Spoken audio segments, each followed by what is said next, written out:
He transmigrated into this world, where humans were still primitive, and the idea of daily showers hadn't been invented yet. Women only mated with the strongest to have strong babies, and he quickly became the king of the primitive tribe. Now all the girls wanted to give birth to his child. Time quickly passed in the village. On a full moon night, when he went out to hunt, he spotted something hanging from one of his traps. So he went to check, but since there was no noise, it didn't seem like a wild beast. He quickly went to see what it was with his sharp axe, and he was surprised by what he saw. It was his friend who had fallen into his trap. She was in a pretty interesting pose. His eyes lit up with pure abundance. The girl started to get furious and asked if he was just going to stare instead of helping. But he said this was a rare sight while the girl yelled that she was going to kick his ass. The man, on the other hand, asked if she was going to kick him with that tiny foot. And to tease her, he blew on her foot. Then he started massaging it slowly. The elf blushed bright red and made some weird noises. You better stop playing with fire. In the end, she got even angrier when her people started getting closer. He decided to free her before they saw her hanging there with her legs spread. But this king's life wasn't always that easy. Before the women of the tribe wanted to give birth to his child, he was hunted by the men. So let's go back to the beginning to understand this better. The truth is, he woke up in a strange place. While grabbing water to wash his face, he wondered how he ended up in a place like that. After all, just yesterday he was in the city shopping like normal. Suddenly he heard someone saying something. People were walking toward him talking weird, and he thought they were cosplayers. He quickly asked how to get out of there, but the kid threw a bone at him that grazed right past his ear. He didn't die by a centimeter. And there are still people who say 7 centimeters is small. He quickly started running while the primitives yelled behind him. In his head, they'd never catch him since he used to be a runner. However, another kind of spear sliced along the side of his belly. Suddenly, the system activates, saying he has to survive. He needs to survive for 12 hours to get 1 attribute point and 1 survival pack. But he was already in the hairy guy's sights. He threw the bone with all his strength. The protagonist ran as fast as he could, but it was too late. He got hit square in the neck and quickly lost consciousness. When he woke up, he was already in their village, but for surviving, he got the rewards. So he put the 1 point he got into strength and opened the survival pack. With that, he learned to speak all languages and got a survival book. He also activated the map and could see and mark where he'd already been. And he even got a mountain-splitting axe. He also learned things about the jungle, on top of learning basic medicine. When he looked at the primitives, he could understand the man saying he was the fiercest, while the woman said she wanted to give birth to his child. Child support probably hadn't been invented yet. The protagonist figured this must be a civilization-style game that's still in its early stage, so there's a good chance he'll become a president,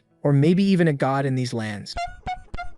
He tells the system to put the attribute point into strength and equip the split mountain axe. Once it activates, power surges through him, and Chen easily snaps the rope binding him. But he's quickly noticed by 2 primitive men, Stonebone and Leng Guchui. Stonebone orders the others not to let Chen escape. Then he and Leng Guchui step forward and warn him there's no way out. Full of swagger, Chen shouts back, asking how they dare disrespect their god. Stonebone stares at him and asks what god he's talking about. Seeing Leng Guchui, Chen assumes he's the leader. He declares that heaven sent him to rule them, and since they offended him, punishment is coming. That instantly enrages Stonebone, who charges straight at Chen. Right then, the system gives Chen a new mission: intimidate the primitive people and subdue them to become their leader. Fail, and he loses the split mountain axe. Seeing this, Chen goes tense, because without the axe, he doesn't think he'd last long in a place like this. Refusing to lose, Chen meets Stonebone's attack head-on. The impact is so strong, it cracks the ground around them. Chen is startled by just how powerful these primitive people are. Still, he knows his own body has been strengthened too, so Chen pushes back with full force, and to his surprise, Stonebone's weapon gets cut in half. The entire camp is stunned by the display. Then Chen suddenly senses something has gone very wrong. He has a bad feeling, and he's right. Stonebone yells for everyone to rush Chen at once. Completely dumbfounded, Chen turns and runs, wondering why Stonebone acted like it was a duel, only for the whole group to gang up on one 24-year-old. When one boy lunges at him, Chen slips aside and fires back in one smooth move. Angry, Chen warns them not to push him too far, claiming he could still take down 5 of them before dying and ordering them to back off. He knows if all those barbarians swarm him, he'll be dead in seconds. Then to his surprise, every barbarian suddenly panics and runs away from him. Chen has no idea why. Then his system reveals a side mission: help the primitive people by driving off a ferocious saber-tooth. It has already been accepted automatically. At first, Chen just stares at the mission in confusion, but that disappears the moment he realizes a saber-toothed tiger is standing right behind him. The instant Chen sees it, he runs for his life. The tiger pursues him relentlessly, swiping at him as he flees. Panicked, Chen wonders why everything here seems determined to eat him. He also can't understand why the system would assign a mission like this. He knows one bite from that tiger could take away half his body, and then he suddenly feels its claw rake into him, leaving him badly hurt. Chen realizes a direct fight makes no sense, so he forces himself to calm down and think.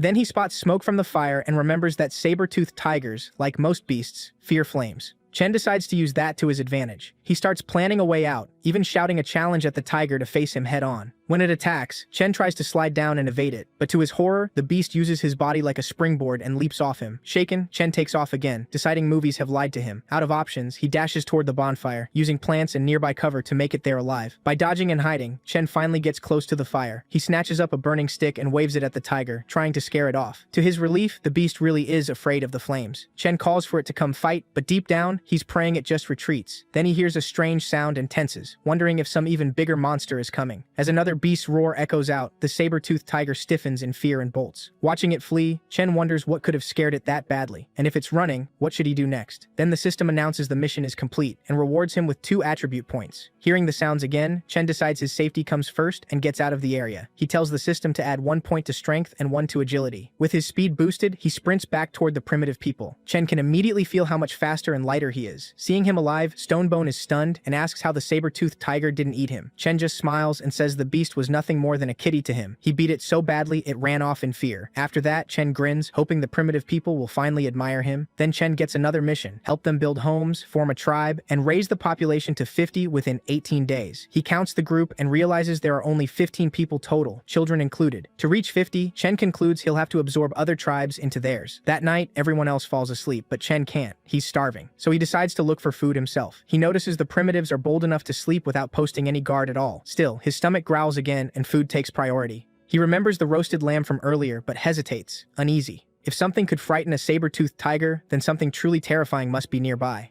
Chen tries to reassure himself. He has to find food no matter what, and hopefully he won't run into that monster. So, axe in hand, he heads toward the place where he saw the roasted lamb before. After a while, Chen cautiously reaches the area. He moves in carefully, alert for any danger. As he gets closer, he notices other prey animals nearby too. Now that he's the leader, Chen knows he can't think only about himself. So he gathers up the other prey as well. But on the way back, a strange feeling hits him, and suddenly he falls into a pit. Furious, Chen shouts about who dug a hole there. Then he looks closer and realizes it isn't a pit at all. It's a massive footprint left by some monster or giant beast, something almost like a dinosaur. Then Chen thinks that after seeing the saber-toothed tiger, he really should have understood this place isn't just primitive, but a whole era filled with history's most terrifying and deadly creatures. Knowing he can't waste time, Chen decides he must quickly find a safe place for everyone. The next morning, the primitives are fighting over food. Fed up, Chen yells at them to stop snatching from each other. He realizes they still know nothing about modesty or saving resources, and there's a lot he needs to teach them. Chen announces that the current food will first go to the hunters who joined him that day. Stonebone points out that they usually hunt in turns, and yesterday's group was him, Agan, and Huangshu. Today, he says, it's Luting, Heizhu Jiao, and Lengu Chui's turn. Stonebone adds that everyone wants to go if their king is going. The others agree, but Chen notices the boy Sam, the same one who attacked him before. Chen figures Sam might be scared he's still holding a grudge, so he decides to find a way to cheer him up. Chen tells everyone that anyone who wants can come with him. He's going to search for a place to build their home. Hearing that, a girl named Mia steps forward and asks what a home is. Chen explained that a home was where they'd live together as one tribe, a place that, like tree roots, would feed and protect both this family and the generations after them. Mia lit up, rushed over, and hugged Chen, asking if she could live with her king. Chen smiled and told her yes. Before long, everyone would be one big family living together. Mia got so excited she blurted out that the king wanted to live with her and have children. Stonebone then asked Chen where this home would be built. Chen called everyone over and explained that they had to find open ground with mountains to the north and rivers to the south, somewhere with water for drinking and irrigation, grazing and fodder for livestock, plus firewood and stone for building. It would also be safer, with seeds and timber nearby for farming and houses. Then Chen decided the settlement should be close to the sea as well, since a river delta would offer rich soil and later on, a good place to learn seafaring.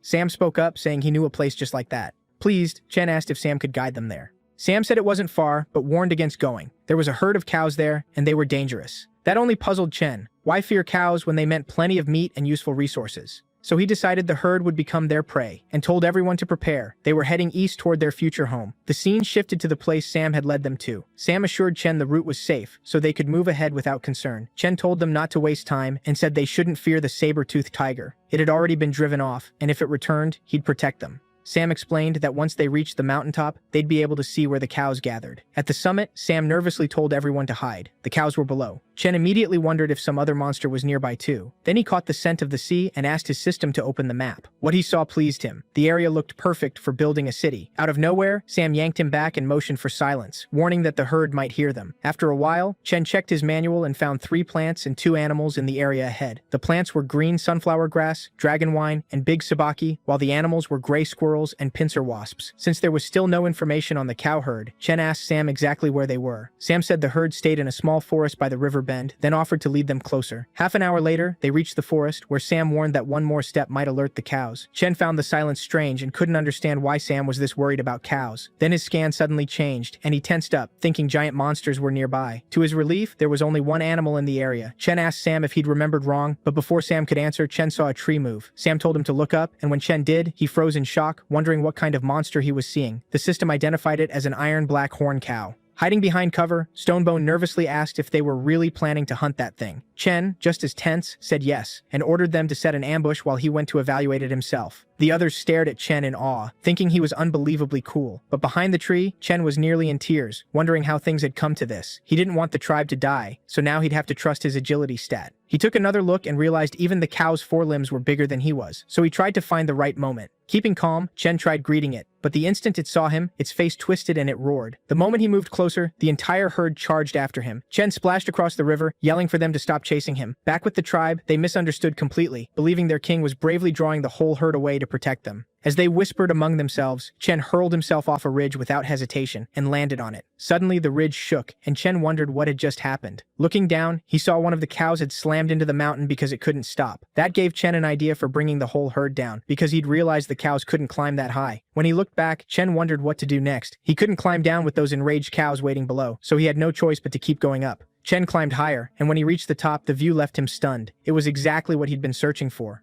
Right then, he decided he would build an empire on that ideal land. Thrilled, he felt like his journey had truly begun. On the other side, Sam noticed the herd retreating and wondered why and where their king had gone. Stonebone guessed Chen might have been crushed under the cows, so he climbed a tree to look, planning to recover Chen's axe if nothing else. But the instant he got onto the tree, Chen's axe came flying in and stuck beside him. Stonebone was dumbfounded, and Chen mocked him for being bold enough to assume his king was dead. Sam and the others were relieved the moment they saw Chen alive. Stonebone then asked whether the cows were really that strong. Chen said he planned to use cow meat to strengthen his body, then asked if they wanted to try some too. Stonebone and Sam both refused. They said they couldn't beat those cows, and even if they somehow did, they still wouldn't eat the meat. Chen snapped, asking if they'd ignored him. He only wanted an answer. Frightened, they all quickly said yes, they wanted to eat it. Chen said he would teach them how to make weapons and how to hunt with them. He planned to return in 3 days and take down the cows. In the next scene, Chen split a tree in half with a single slash. Everyone was stunned by his strength, but Stonebone stepped up and asked why he'd cut the tree down when it didn't even bear fruit. Chen explained they'd use it to make weapons, so everyone should watch closely. He then taught them how to turn wooden poles into spears. While crafting, Chen noticed he had a bonus to his technology attribute. To demonstrate how spears worked in a hunt, Chen showed them how to throw one. The tribe was amazed. Before this, they'd only ever gathered wood and never imagined it could become something so deadly. Excited, they all said they wanted to try the spears themselves. Chen told Stonebone to go first. While Stonebone practiced, Chen kept making more spears. Within a few hours, the whole tribe was training with them. As they practiced, Chen called Liu Teng and Heizhujiao over and told them to attack him together. The two rushed him in a fury, but Chen slipped past both attacks with ease. Then he countered and knocked out Heizhujiao. Enraged, Liu Teng charged again, and this time managed to draw a little blood. Everyone stared in shock. Chen told Liu Teng that if the spear's sharp end had been used, he'd already be dead. Liu Teng shouted that their king was like a god, they could never beat him. Chen explained they were relying on raw strength instead of skill. The spear's real advantage was its point. They needed to use the sharp tip precisely against enemies or prey. Then he told them to start by practicing throws. He set up a target and had them throw from a distance. They all took turns, but not one of them could hit it. Chen started thinking maybe none of them had any talent, and that he judged them too quickly. Then, out of nowhere, a spear struck the target. Chen blinked in surprise, and the others were just as shocked that someone had actually landed a hit. He turned and saw Huang Shi standing there. Chen asked if he'd thrown it, and Huang Shi simply asked whether he had won. Chen said yes and gave him 2 spears as a reward. Suddenly, someone rushed over to report that a beast was approaching. Chen ordered everyone to prepare for battle, but inside, he was pleased. This hunt would give them real experience. A beast burst from the forest and roared at them. Chen charged it at once, shouting that it would be their dinner tonight. As the fight began, Chen told everyone to follow his commands, surround the beast and wait for his signal. He attacked first, and somehow the beast's speed began to slow. Chen called for Stonebone and Huang Shi to throw their spears from behind. As they struck, the beast flew into a rage and smashed Chen backward, snapping his spear. He knew he had to move fast, but before he could, Huang Shi launched a spear that hit the beast square in the mouth. Chen was impressed by Huang Shi's precision. Soon everyone else started hurling spears too, and Sam waited above them, perched in a tree. Under that barrage, the beast tried to run, but Chen cut it off and shouted for Sam to strike. Sam sprang down at the beast and drove his spear into its head. That only sent the beast into a berserk frenzy. The sight of it made everyone tense. Sam was suddenly in danger, still gripping the spear he'd used. Chen sprinted in and leaped up, bringing down his axe. A blast blast rang out and the whole area disappeared into smoke. Everyone shouted anxiously, wondering if their king was alive. When the smoke cleared, Chen told them to stop yelling, joking that they sounded like they were summoning spirits. Then he praised their performance and announced they'd eat well that night, which instantly thrilled everyone. Chen gave Sam special praise for doing so well, then told Huangshi he was the hunt's MVP. From now on, Huangshi would join him on hunts, and Chen would give him new weapons to test. The scene shifted again sometime later. Stonebone bragged to the other tribespeople about how he'd helped Chen bring down the beast. As Mia passed by carrying a piece of meat, Stonebone called out and asked her to hand it over. Mia refused, saying the meat had been set aside for their king. She offered it to Chen instead, and he asked if they were really going to eat it raw. Mia looked at him and asked what was wrong with that. Chen said he remembered them cooking with fire before, so he didn't get why they were eating raw meat now. Mia explained they'd lost the fire source from last time, so they had no option but to eat it uncooked. That made Chen think about how fire marked the start of civilization. It drove off beasts, made shelter safer and more livable, and improved food. He decided the tribe needed one more gift. He would teach these primitive people how to make fire. He picked up a broken spear and worked it against a wooden block to spark a flame. Then he told them to pack wood shavings and tree fluff into a groove in the trunk, then roll the stick between their palms to build friction and start a fire. When the flame appeared, the whole tribe stared in amazement and began praising Chen. Stonebone started yelling that their king had created fire, making sure everyone heard. Chen immediately grabbed him and snapped at him to be quiet. Keeping a low profile mattered. Right after that, Chen got a reward, 10 technology points, and he realized those points were actually pretty easy to earn. At first he had no idea what they were for, but after checking, he learned technology points could identify hereditary plaques, with each identification costing 10 points. While Chen was still thinking about that, Sam came over and said that while dividing the meat, he noticed signs the wild boar had been nursing. That made him suspect cubs were nearby, and after searching the area, he actually found them.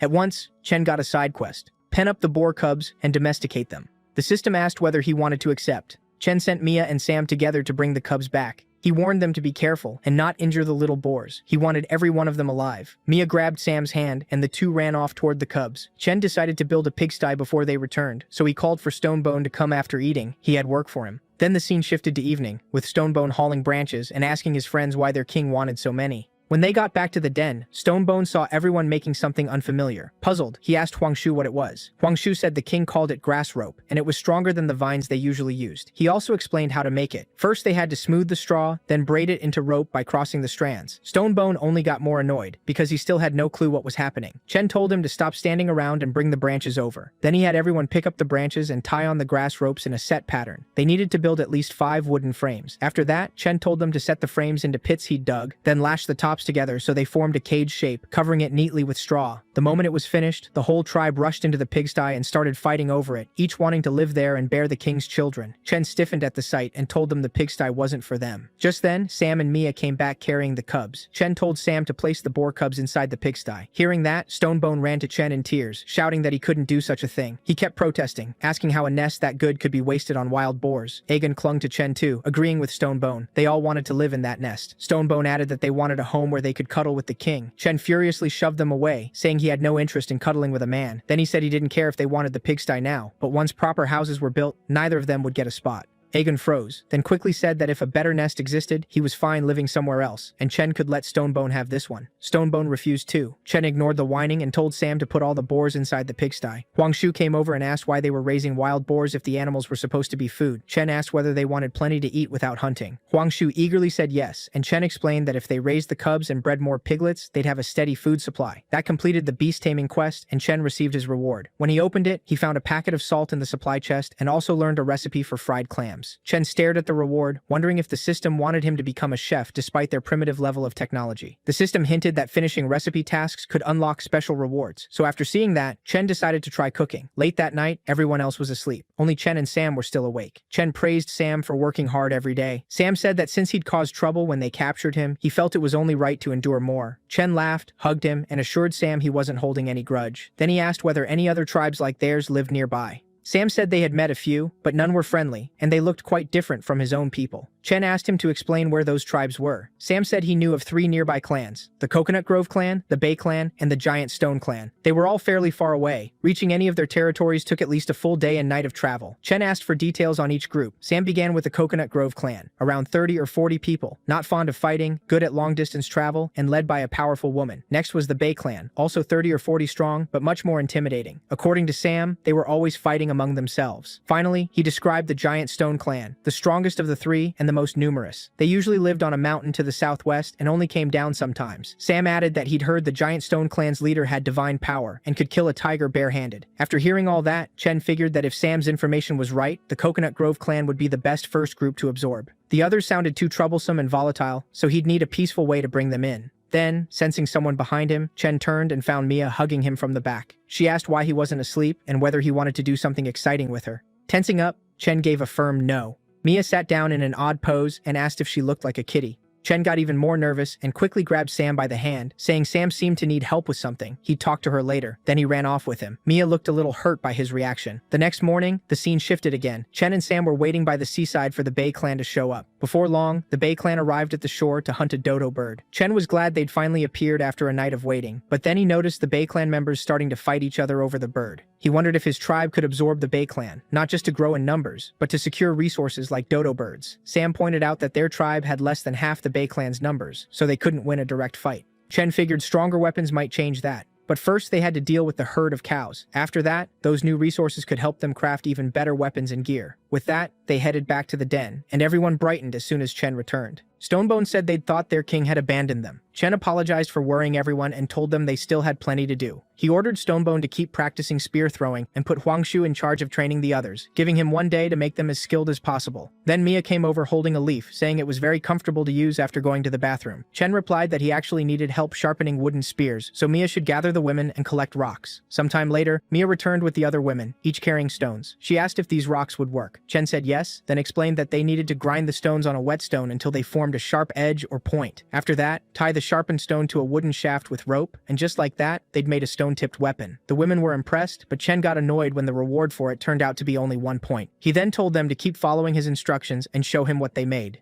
Mia quickly called Chen over, saying she had already finished one. When he looked, he saw she'd made a double-edged axe, and he praised her. Delighted, Mia smiled, and at that moment, Chen unlocked a hidden feature called Talent Discovery. When he checked Mia, the system showed that she had talent in toolmaking. Mia noticed him staring and shyly asked why he was looking at her like that. Chen ignored the question and told the women to make as many spears and axes as possible. Little by little, they produced 30 spears and axes in total, and Chen praised Mia for making over half of them. Then he noticed her hands were scraped and scratched from grinding stone. When Chen showed concern, Mia blushed. At once, the other girls crowded in and asked if he cared about them too. Chen said it wasn't what they thought, but they had already gotten very close to him. He hurriedly fled, announcing that was enough work for today and everyone could rest. Then he headed toward the men's training area to check on their practice. A wooden log suddenly flew at Chen. He dodged it just in time and realized it was part of the tribe's training. Huangshu had clearly been teaching them well. Chen asked how they were doing, and Huangshu said everyone had improved a lot. They could now hit targets with ease. Chen's talent discovery showed Huangshu was a throwing master. Huangshu added that Luting was very strong but mistimed his throws and only brought out his full power besides Stonebone. He also noted that Lengu Chui was the first to fully master the technique. What shocked him most was Huangshu and Stonebone's teamwork. Alone they were average, but together they alternated 4 spears at a time and scored the best results. Chen was pleased. At this rate, dealing with the herd of black bulls should be easy. Stonebone asked if he was certain. Chen said yes, but to be safe, they'd bring their secret weapon too. Huangshu blinked in surprise and asked what secret weapon he meant. Chen pulled out several black leaves, told everyone to look carefully, and ordered them to gather as many as possible. He warned them not to touch the leaves with open cuts. The plant carried a natural paralytic. That night, Chen began pounding a stone into shape. Mia arrived with all the spears and asked why he'd carved a shallow hollow into the rock. Chen said it was a mortar, and she'd soon see why. He told her to gather the women and use the stone club to crush the leaves inside, then smear the paste onto the wooden spear tips. Luting came over, saying the men also wanted to help with the club. Chen told them to rest instead. He'd need their strength for the hunt in the morning. Sometime later, Chen sat eating grilled meat and sprinkling salt over it. Mia suddenly tossed a spear toward him, letting him know the coating was finished. Chen got up, told the women to stay behind and guard the camp and children, then ordered everyone else to follow him to the mountain. The tribe lit up with excitement and grabbed their weapons. They were ready to show those beasts what they could do. After a while, they reached the mountaintop. Aegon asked if it was really okay for their king to act as bait alone. He was clearly worried about the danger. Stonebone answered that their king was incredibly strong, so he should be fine. Sam cut in and told everyone to get ready. Something was moving near the river. Stonebone told Mia and the other women to pass out spears on time, especially to Sam, once they were in position on the mountain. Their king was risking everything, and losing him wasn't an option. So here's what had happened. 10 minutes earlier, Chen had been wandering near the Black Bulls, thinking that fleeing to Stone Mountain, like last time, was still the best route. But to stay cautious, he decided to lure a smaller one first. He walked walked up to a smaller bull and hurled a stone at it. Then he loudly declared himself the gang's leader and dared it to come fight him. The black bull instantly flew into a rage, and out of nowhere, 3 bulls charged after Chen. As he ran, Chen shouted for Stonebone to target the first black bull. Stonebone immediately ordered everyone to prepare. Then the spears flew all at once. It worked. The black bulls were hit and wounded. Using that opening, Sam threw spears straight at their necks. The bulls crashed against the mountain, and Chen leaped for a ledge to climb higher, but his hand slipped. At the last second, Stonebone caught him and pulled him to safety. Chen ordered everyone to keep attacking while the bulls were weakened, so the assault continued. Stonebone stepped up and started directing the strikes. Watching him, Chen noticed real leadership talent and understood why Stonebone was so good at commanding others. He realized Stonebone was worth grooming into a true leader. Stonebone soon returned and reported that the bulls seemed to be calming down. Chen was pleased. The tranquilizer was working faster than expected. Then, Sam shouted that the rest of the herd was charging toward them too. Chen was startled by how fast they were. Still, he told everyone not to panic. This was part of the plan. They only needed to finish the 3 below and make sure none escaped. The black bulls tried backing away, but they were moving slowly. Realizing the poison had kicked in, Chen told everyone to target their legs and keep them from fleeing. Stonebone then ordered everyone to throw, and the 3 bulls finally collapsed to the ground. Chen told them to stop, but Stonebone argued this wasn't the time for softness. They had to deal with these 3 before the others arrived. Chen asked how many spears were left. Mia answered that they still had 28. Then Chen told Sam to count the incoming herd, and Sam estimated around 20 bulls. Chen said that was exactly why he'd called a halt. They didn't have many spears to waste. Huangshu asked if that meant abandoning all the effort they'd spent on the 3 black bulls. Chen said no. This was still part of the plan. He'd never intended for a small squad to fight the whole herd head-on. From the start, the true goal was the leader. Once that boss went down, the rest would scatter. To draw it out, they needed bait. That's why those black bulls had to stay alive and couldn't be allowed to escape. Chen added that he'd originally planned to use just 1 bull, but the extra 2 had cost them far more spears than expected. Suddenly, Sam yelled that he could see the black bull's leader, and it looked like a giant monster. The boss roared, and the whole herd began charging toward the mountain to ram it. At first, Chen and the others wondered, had the bulls gone insane? But Chen quickly realized the boss had no intention of fighting yet. Then they felt it. The mountain itself was starting to collapse. Chen yelled for everyone to run back and find cover, but Mia couldn't get away in time and fell as the mountainside broke apart. Without hesitation, Chen jumped down after her and called for Aegun to follow. Heizhu Jiao and Lengu Chui came down too to help. Now there was no choice but to fight. Heizhu Jiao asked Aegun if they should charge the bulls, but Aegun told him not to act recklessly and wait for their leader's order. Chen, meanwhile, was tense. He realized the bull boss had already seen through his trap. That intelligence frustrated him. Stonebone told those still on the mountain to go protect their leader, but Chen shouted for them to stop. They needed to stay above and attack with spears. Then the battle truly began. Chen fought with his axe, while the others wielded spears and stone axes. By working together, defending and striking the bulls in coordinated waves, they managed to wound many of them. Stonebone seized the moment and urged the people above to rain spears down on the herd. A few bulls dropped, and suddenly the whole herd stopped as the boss seemed to say something to them. To Chen's surprise, the bulls began pulling back. He wondered if they'd been ordered to retreat, so the boss could fight alone. Then rain started pouring down, and the bull boss stepped forward, inhaled deeply, and blasted flames from its mouth. Chen immediately shouted for everyone to scatter and dodge. The blast was so strong it tore a hole in the mountain, even opening a path to the top. The tribe was horrified. No one could tell if it was a roar or some shockwave, but the impact crushed their morale in seconds. Seeing that, Chen ordered Agun to take Mia and the others north, while he drew the boss bull's attention himself. He told Stonebone to wait for his signal and face the bull boss, declaring that he would be its opponent. They clashed head-on, with Chen trying to hold it back, but the boss bull easily hurled him aside. Chen considered using the path the monster had blasted open, but the bull boss chased him and slammed into the mountain, triggering a huge explosion. Everyone watching went tense, afraid their leader was dead. Even so, they refused to retreat and resolved to fight to the end. Then suddenly, Chen's axe flashed out and struck the boss bull in the head. He was still alive. He'd survived by using the hole blasted through the mountain moments earlier. Chen even mocked the boss for sparing him. Inside, though, he knew he was badly hurt. When they saw Chen alive, the tribe let out a wave of relief. But Chen shouted to Stonebone to be ready and wait for his command. The fight went on, with Agun and Heizhu Jiao trying to distract the boss so Chen could strike from behind.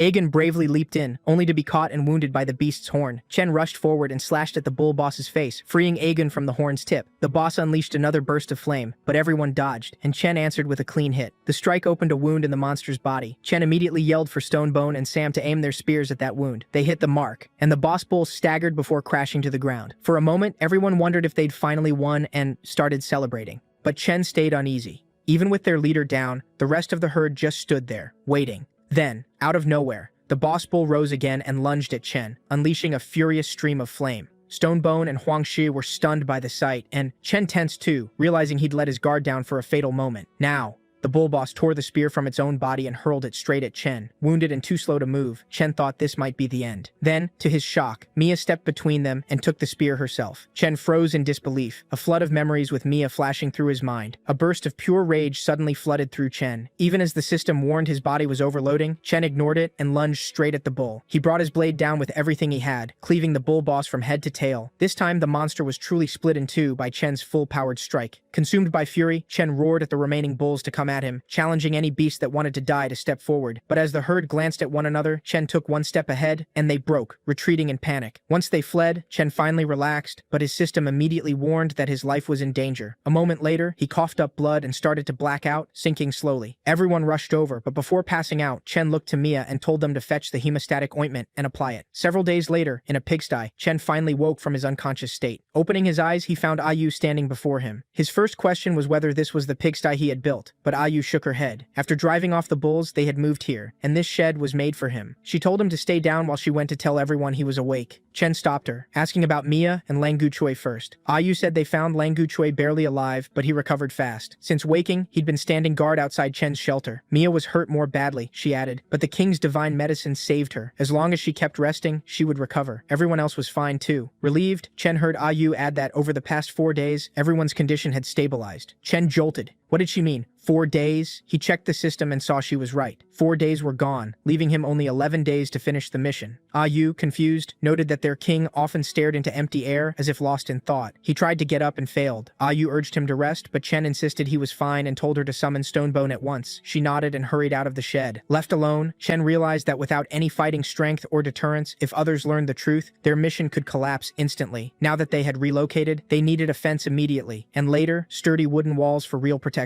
When Stonebone arrived, Chen told him to stay outside, then whispered secret instructions no one else could hear. Stonebone left at once to handle the job Chen assigned, but Chen knew that still wasn't enough. They couldn't repeat the last mistake. This time, every detail had to be foolproof. Next, Chen told Lang Guchui he had another task. Lang Guchui asked him to say what it was, and Chen ordered him to collect the Black Bull King's bones and hide, keeping the hide as intact as possible. To Lang Guchui's surprise, Chen even handed over his own weapon for the job. After they left, Ayu again told Chen to rest. He refused, saying he still needed to speak with her. He asked her to come inside so they could talk in private. Once she entered, Chen explained he'd sent the others away because he had an important mission for her. Ayu immediately agreed, then started taking off her clothes, thinking he wanted something romantic. Flustered, Chen yelled at Ayu to put them back on. Realizing her mistake, Ayu blushed. Chen quickly clarified that he wanted her to stage a performance, because he planned to send someone to negotiate with the Coconut Grove clan and persuade them to submit to Chen's rule. Ayu, tense, asked whether the larger Coconut Grove clan would really agree to join them. Chen said that's exactly why they had to display their strength and push the Coconut Grove clan to submit right away. He gave 2 reasons for choosing Ayu. First, the tribe was ruled by women, so as a woman she could communicate better with them. Second, only she knew his true condition, that his all-out attack had wrecked his body. The ointment stopped it from getting worse, but he still needed proper treatment. Smiling, Ayu asked if they were planning to bluff the Coconut Grove clan into fear. She said she understood exactly what to do, so Chen should just rest and leave it to her. Sometime later, Sam and Ayu were on their way to the Coconut Grove clan. Sam warned that, even if the clan hated conflict, now was not the time to provoke them. Ayu said she understood, and they kept moving. When they finally arrived, Sam pointed out a spring where the Coconut Grove girls were bathing. Then he identified the clan's leader, the one they had come to meet. But while they were talking, some Coconut Grove members spotted them. A little later, Ayu and Sam were brought before Lisa, leader of the Coconut Grove clan. The girls reported that they had caught the pair sneaking around, claiming to be envoys seeking an audience with their leader. Sam protested. They weren't ordinary visitors, but ambassadors appointed by their king. Lisa only mocked them, saying Ayu looked like a slave, and the men brought fish meat scraps that barely fed anyone for a few days. Then she ordered Sam separated from Ayu. Ayu shot back that she'd expected the Coconut Grove queen to be more farsighted. Since she wasn't, the mountain of meat they meant to offer would go to the Bay clan instead. Lisa stopped her people and told Ayu to continue, then asked if she had really said a mountain of meat. Ayu confirmed it, explaining she meant the giant black bulls by the northern river. Lisa asked if they wanted to team up with the Coconut Grove clan to hunt the herd. Ayu laughed and told her not to underestimate them. They had already wiped out the black bulls, and the river area now belonged to them. The Coconut Grove women were stunned, whispering that Ayu had to be lying. Last time, their own clan had nearly been trampled by that same herd. Lisa rose and asked whether Ayu understood what happened to people who lied to her. Ayu didn't flinch. She said even the biggest bull had fallen to their king, and if Lisa doubted it, she could come see for herself. When one girl tried to warn Lisa, Ayu laughed it off, joking that if their king wanted, he could flatten the entire Coconut Grove clan. Sam backed her up, saying they hadn't come to fight. They brought gifts and their king's invitation. Why doubt their sincerity? Ayu then snapped that if the queen was too afraid to come herself, she could at least send someone to collect the meat. That edge in Ayu's voice made Lisa tense, though she still warned them not to try any games. A moment later, Ayu and Sam returned with Lisa and her group. Sam announced that they were back, but Stonebone barked at him not to make such a fuss and go help with the houses instead. Hearing that, one of Lisa's girls asked what these houses were. Ayu then informed Chen that the Coconut Grove clan had arrived. The moment Lisa saw Chen, she stiffened, sensing a fierce killing intent rolling off him, as if she were facing some ancient beast. In truth, Chen had deliberately dressed like a prehistoric monster. He told Ayu she had done well, and his heavy presence only made Lisa more uneasy. Then a sound came from the bushes. It was Mia, Langu Chui, and Agun hiding there. Chen had ordered all the wounded to stay out of sight, but Agun admitted he was just curious what the Coconut Grove Queen looked like. Chen then thanked Lisa and her clan for agreeing to his request and coming all the way to their territory. One Coconut Grove girl immediately demanded to know where the meat was. Chen calmly said it was nearby, and they could take as much as they could carry. When they got there, they froze at the sight of a literal mountain of meat. Heijujian and Lu Tang were already carving it up. One Coconut Grove girl stepped up to take some, but they warned her the meat was extremely tough. She tried to cut it with a wooden stick, and the stick snapped under the strain. Lu Tang and Heijujian burst out laughing. The girl yelled, asking what was so funny, and said they only caught the bulls because the herd was in chaos. Heijujian fired back, asking if she wanted to fight. Just then, Chen's axe crashed into the ground between them, making the Coconut Grove girls jump back in fear. He had thrown it there to break up the argument. Lisa, clearly rattled, asked what kind of weapon that was. It was far better than their ironwood branches and bone knives. Chen told her to use his pangu axe to cut meat for the Coconut Grove clan. Heijujian complained that the girls were the ones who started it, but Chen sharply ordered him to do as told. Grumbling, Heijujian obeyed and muttered that the girls were lucky. Chen told Lisa he'd make sure she could take the meat without any problems. He always kept his word. It was his principle. Nervously, Lisa asked how he had conquered the bull herd. Chen replied that whether she learned through mutual trust or personal experience depended on what happened next. Then he told Lisa to call it a day, take the meat, and leave. Lisa replied that he seemed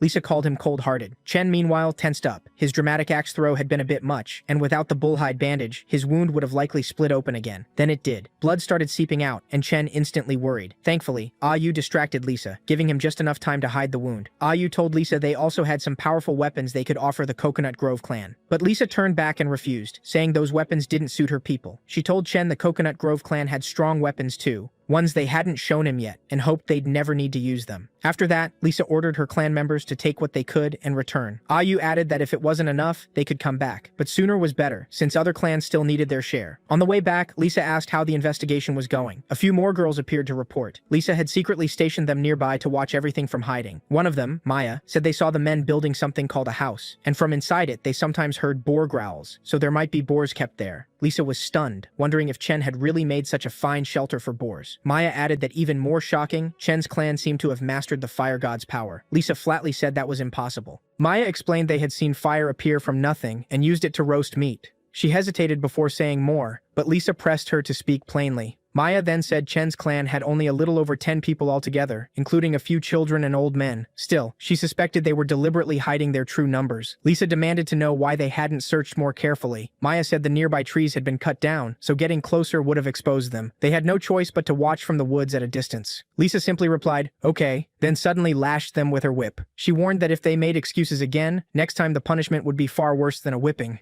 Maya bowed and thanked Lisa for showing mercy. Back at Chen's camp, he finally relaxed a little as Ayu came over to ask about his condition. Chen admitted the bull herd had taken a heavy toll on him. He also noticed Ayu had a real gift for talking. Then she asked, half teasing, whether compared to the Coconut Grove Queen, he preferred her. Flustered, Chen quickly told her not to get the wrong idea. He asked Ayu to call in the men hiding outside so they could help him continue recovering, and said Lengu Chui would guard the entrance until he was fully healed. Ayu agreed, then added that he looked really cool. That made Chen awkwardly blush. Just then Sam arrived, saying Chen really was amazing. The Coconut Grove clan had placed watchers around their camp, exactly as he'd predicted. Chen asked about the other task he'd given him. Sam said it was finished. The Coconut Grove clan only saw what Chen wanted them to see, and missed everything they weren't meant to notice. Chen praised his effort, and Sam lit up, saying it was nothing. He was heading off to help Stonebone and the others build the house. After Sam left, Ayu asked whether Chen truly thought the Coconut Grove clan would join them willingly. Chen said it was too soon to tell. The plan was only half complete. Next time the Coconut Grove clan came, they could begin the second half. Chen then went back to his shed to rest and checked his supplies, seeing he had only 11 days left, nowhere near enough time to fully heal. He asked the system to open the warehouse and found only a packet of salt and a single tube of hemostatic ointment left. The system also showed his axe had upgraded into the axe of Pengu. Startled, Chen wondered when that had happened. He grew even more uneasy when he realized he must have missed it after handing the axe to Lengu Chui that morning. Then he checked his spears, and the activation condition on the screen read, Blood Sacrifice. Chen guessed it had triggered when he was wounded during the fight. From the description, using creating the world needed precise timing, neither too soon nor too late. He briefly wondered whether other weapons also had hidden properties like his axe, but gave up on the idea. Each weapon probably had different conditions. Better to leave it to fate. Next, he reviewed the rest of his items and saw the hemostatic ointment was only enough for one more use, so he decided to save it for a truly critical moment. Otherwise, he'd have to depend on the axe to hunt whatever creatures were nearby. He figured the meat taken by the Coconut Grove clan would last 2 days, and with time running short, he had to rely on Sam for now. So he asked Leng Gu Chui to summon Sam. There was more work to do. After a while, Sam arrived and asked what was wrong. Chen asked if he remembered the black bulls they had driven off, then ordered him to find them within 2 days and report back. Sam took off at once, shouting that he'd return as soon as he found the black bulls. Watching him go, Chen thought everyone was working hard, so he decided to prepare gifts for the clan. While Sam searched for the remaining black bulls, Chen worked on those gifts. After 2 days, he checked the screen and saw only 9 days remained for the mission. He'd also earned technical points for making a stone spearhead, a bone whistle, and a bullhorn water flask. He planned to give the whistle to Stone Bone so he could command more easily in battle or during hunts. The stone spearheads would make wooden spears deadlier, improving their odds if the Coconut Grove clan turned hostile. And finally, the bullhorn water flask was for Sam. Then Ayu arrived with good news. The houses were finished. Chen said they should go see the house. When he arrived, Stonebone proudly showed off what they had built. Then Stonebone shouted, asking if it wasn't cool. Chen didn't actually like it much, but for now he answered yes. Everyone cheered. Finally, they no longer had to live in cages or keep searching for branches. While the others celebrated, Chen still felt a little frustrated. Even so, Stonebone fitted the straw door into place, finishing the structure. The moment it was set, Chen gained 10 technical points for building the house. Looking around carefully, he realized the tribe had changed enormously since his arrival. At first, they'd been almost like wild beasts, surviving on raw instinct, fur, and drink. Now their behavior had improved, and their intelligence was becoming much clearer. Chen wondered if all of it came from the system, as if it were speeding up evolution itself. He told them to notify him as soon as Sam returned, then went back to his shed. Before long, Sam came running in, shouting that he'd found them. Chen praised him, then announced that they could finally begin the second half of the plan. He told everyone to follow him, then pulled Stonebone aside, saying he needed a word. A few minutes later, Chen finished explaining the plan and asked whether anyone had questions. Stonebone nervously asked if it would really work and worried about the risk. Sam told him not to stress. He'd handle it. And when the moment came, Stonebone just needed to lead the others. Chen then gave Stonebone the whistle, saying it would make commanding the group much easier. He also told Sam he'd prepared a gift for him and would hand it over after the mission. Sam was thrilled. Finally, Chen smiled and reminded them that once they saw his signal, they had to act immediately. Huangshu, Sam, Stonebone, and Lu Teng all went off to carry out Chen's orders. Chen could only think how badly they were stretched for manpower, leaving him no choice but to assign work even to the injured. So he told Ayu to have Mia and Leng Gu Chui build a bigger bonfire in front of the wooden house, but not light it yet. Ayu asked if it was for the guests who were about to arrive. Chen said yes, while wondering whether the bait they'd set 2 days earlier would actually work. Sometime later, a girl was working when she suddenly spotted a large group from the Coconut Grove clan heading toward their camp. She immediately ran over and told Chen the Coconut Grove clan had arrived. Inside the house, Ayu had been tending to him, and Chen was enjoying being looked after like that. He even thought that once he subdued the Coconut Grove clan, he'd have both Lisa and Ayu caring for him. As soon as he heard the Coconut Grove clan was here, Ayu went out to greet them. She invited Lisa inside the palace, saying their king was waiting. The word palace stunned Lisa. How had Chen's people turned a straw shed into a wooden house so quickly? She kept staring, wondering how Chen's clan had changed so fast. Then Lisa smiled and asked whether her king was too afraid to come out and meet them. She added they didn't want to trouble Chen's clan again, but this time they would take more meat as compensation. She also said her subordinates wanted to meet their new neighbors, so she had brought them along, hoping they wouldn't frighten Chen's people. Ayu laughed and said their king had already ordered 40 portions of meat prepared in advance, so Lisa was free to take them. Though from the looks of it, she hadn't brought 40 people. Lisa then asked why Ayu didn't join the Coconut Grove clan if she cared so much, even offering her a place by her side. Ayu thanked her, but said she had long since been won over by her king's strength. She politely refused, then led them to where the meat was stored and said that if they couldn't carry it all, they were welcome to eat as much as they liked on the spot.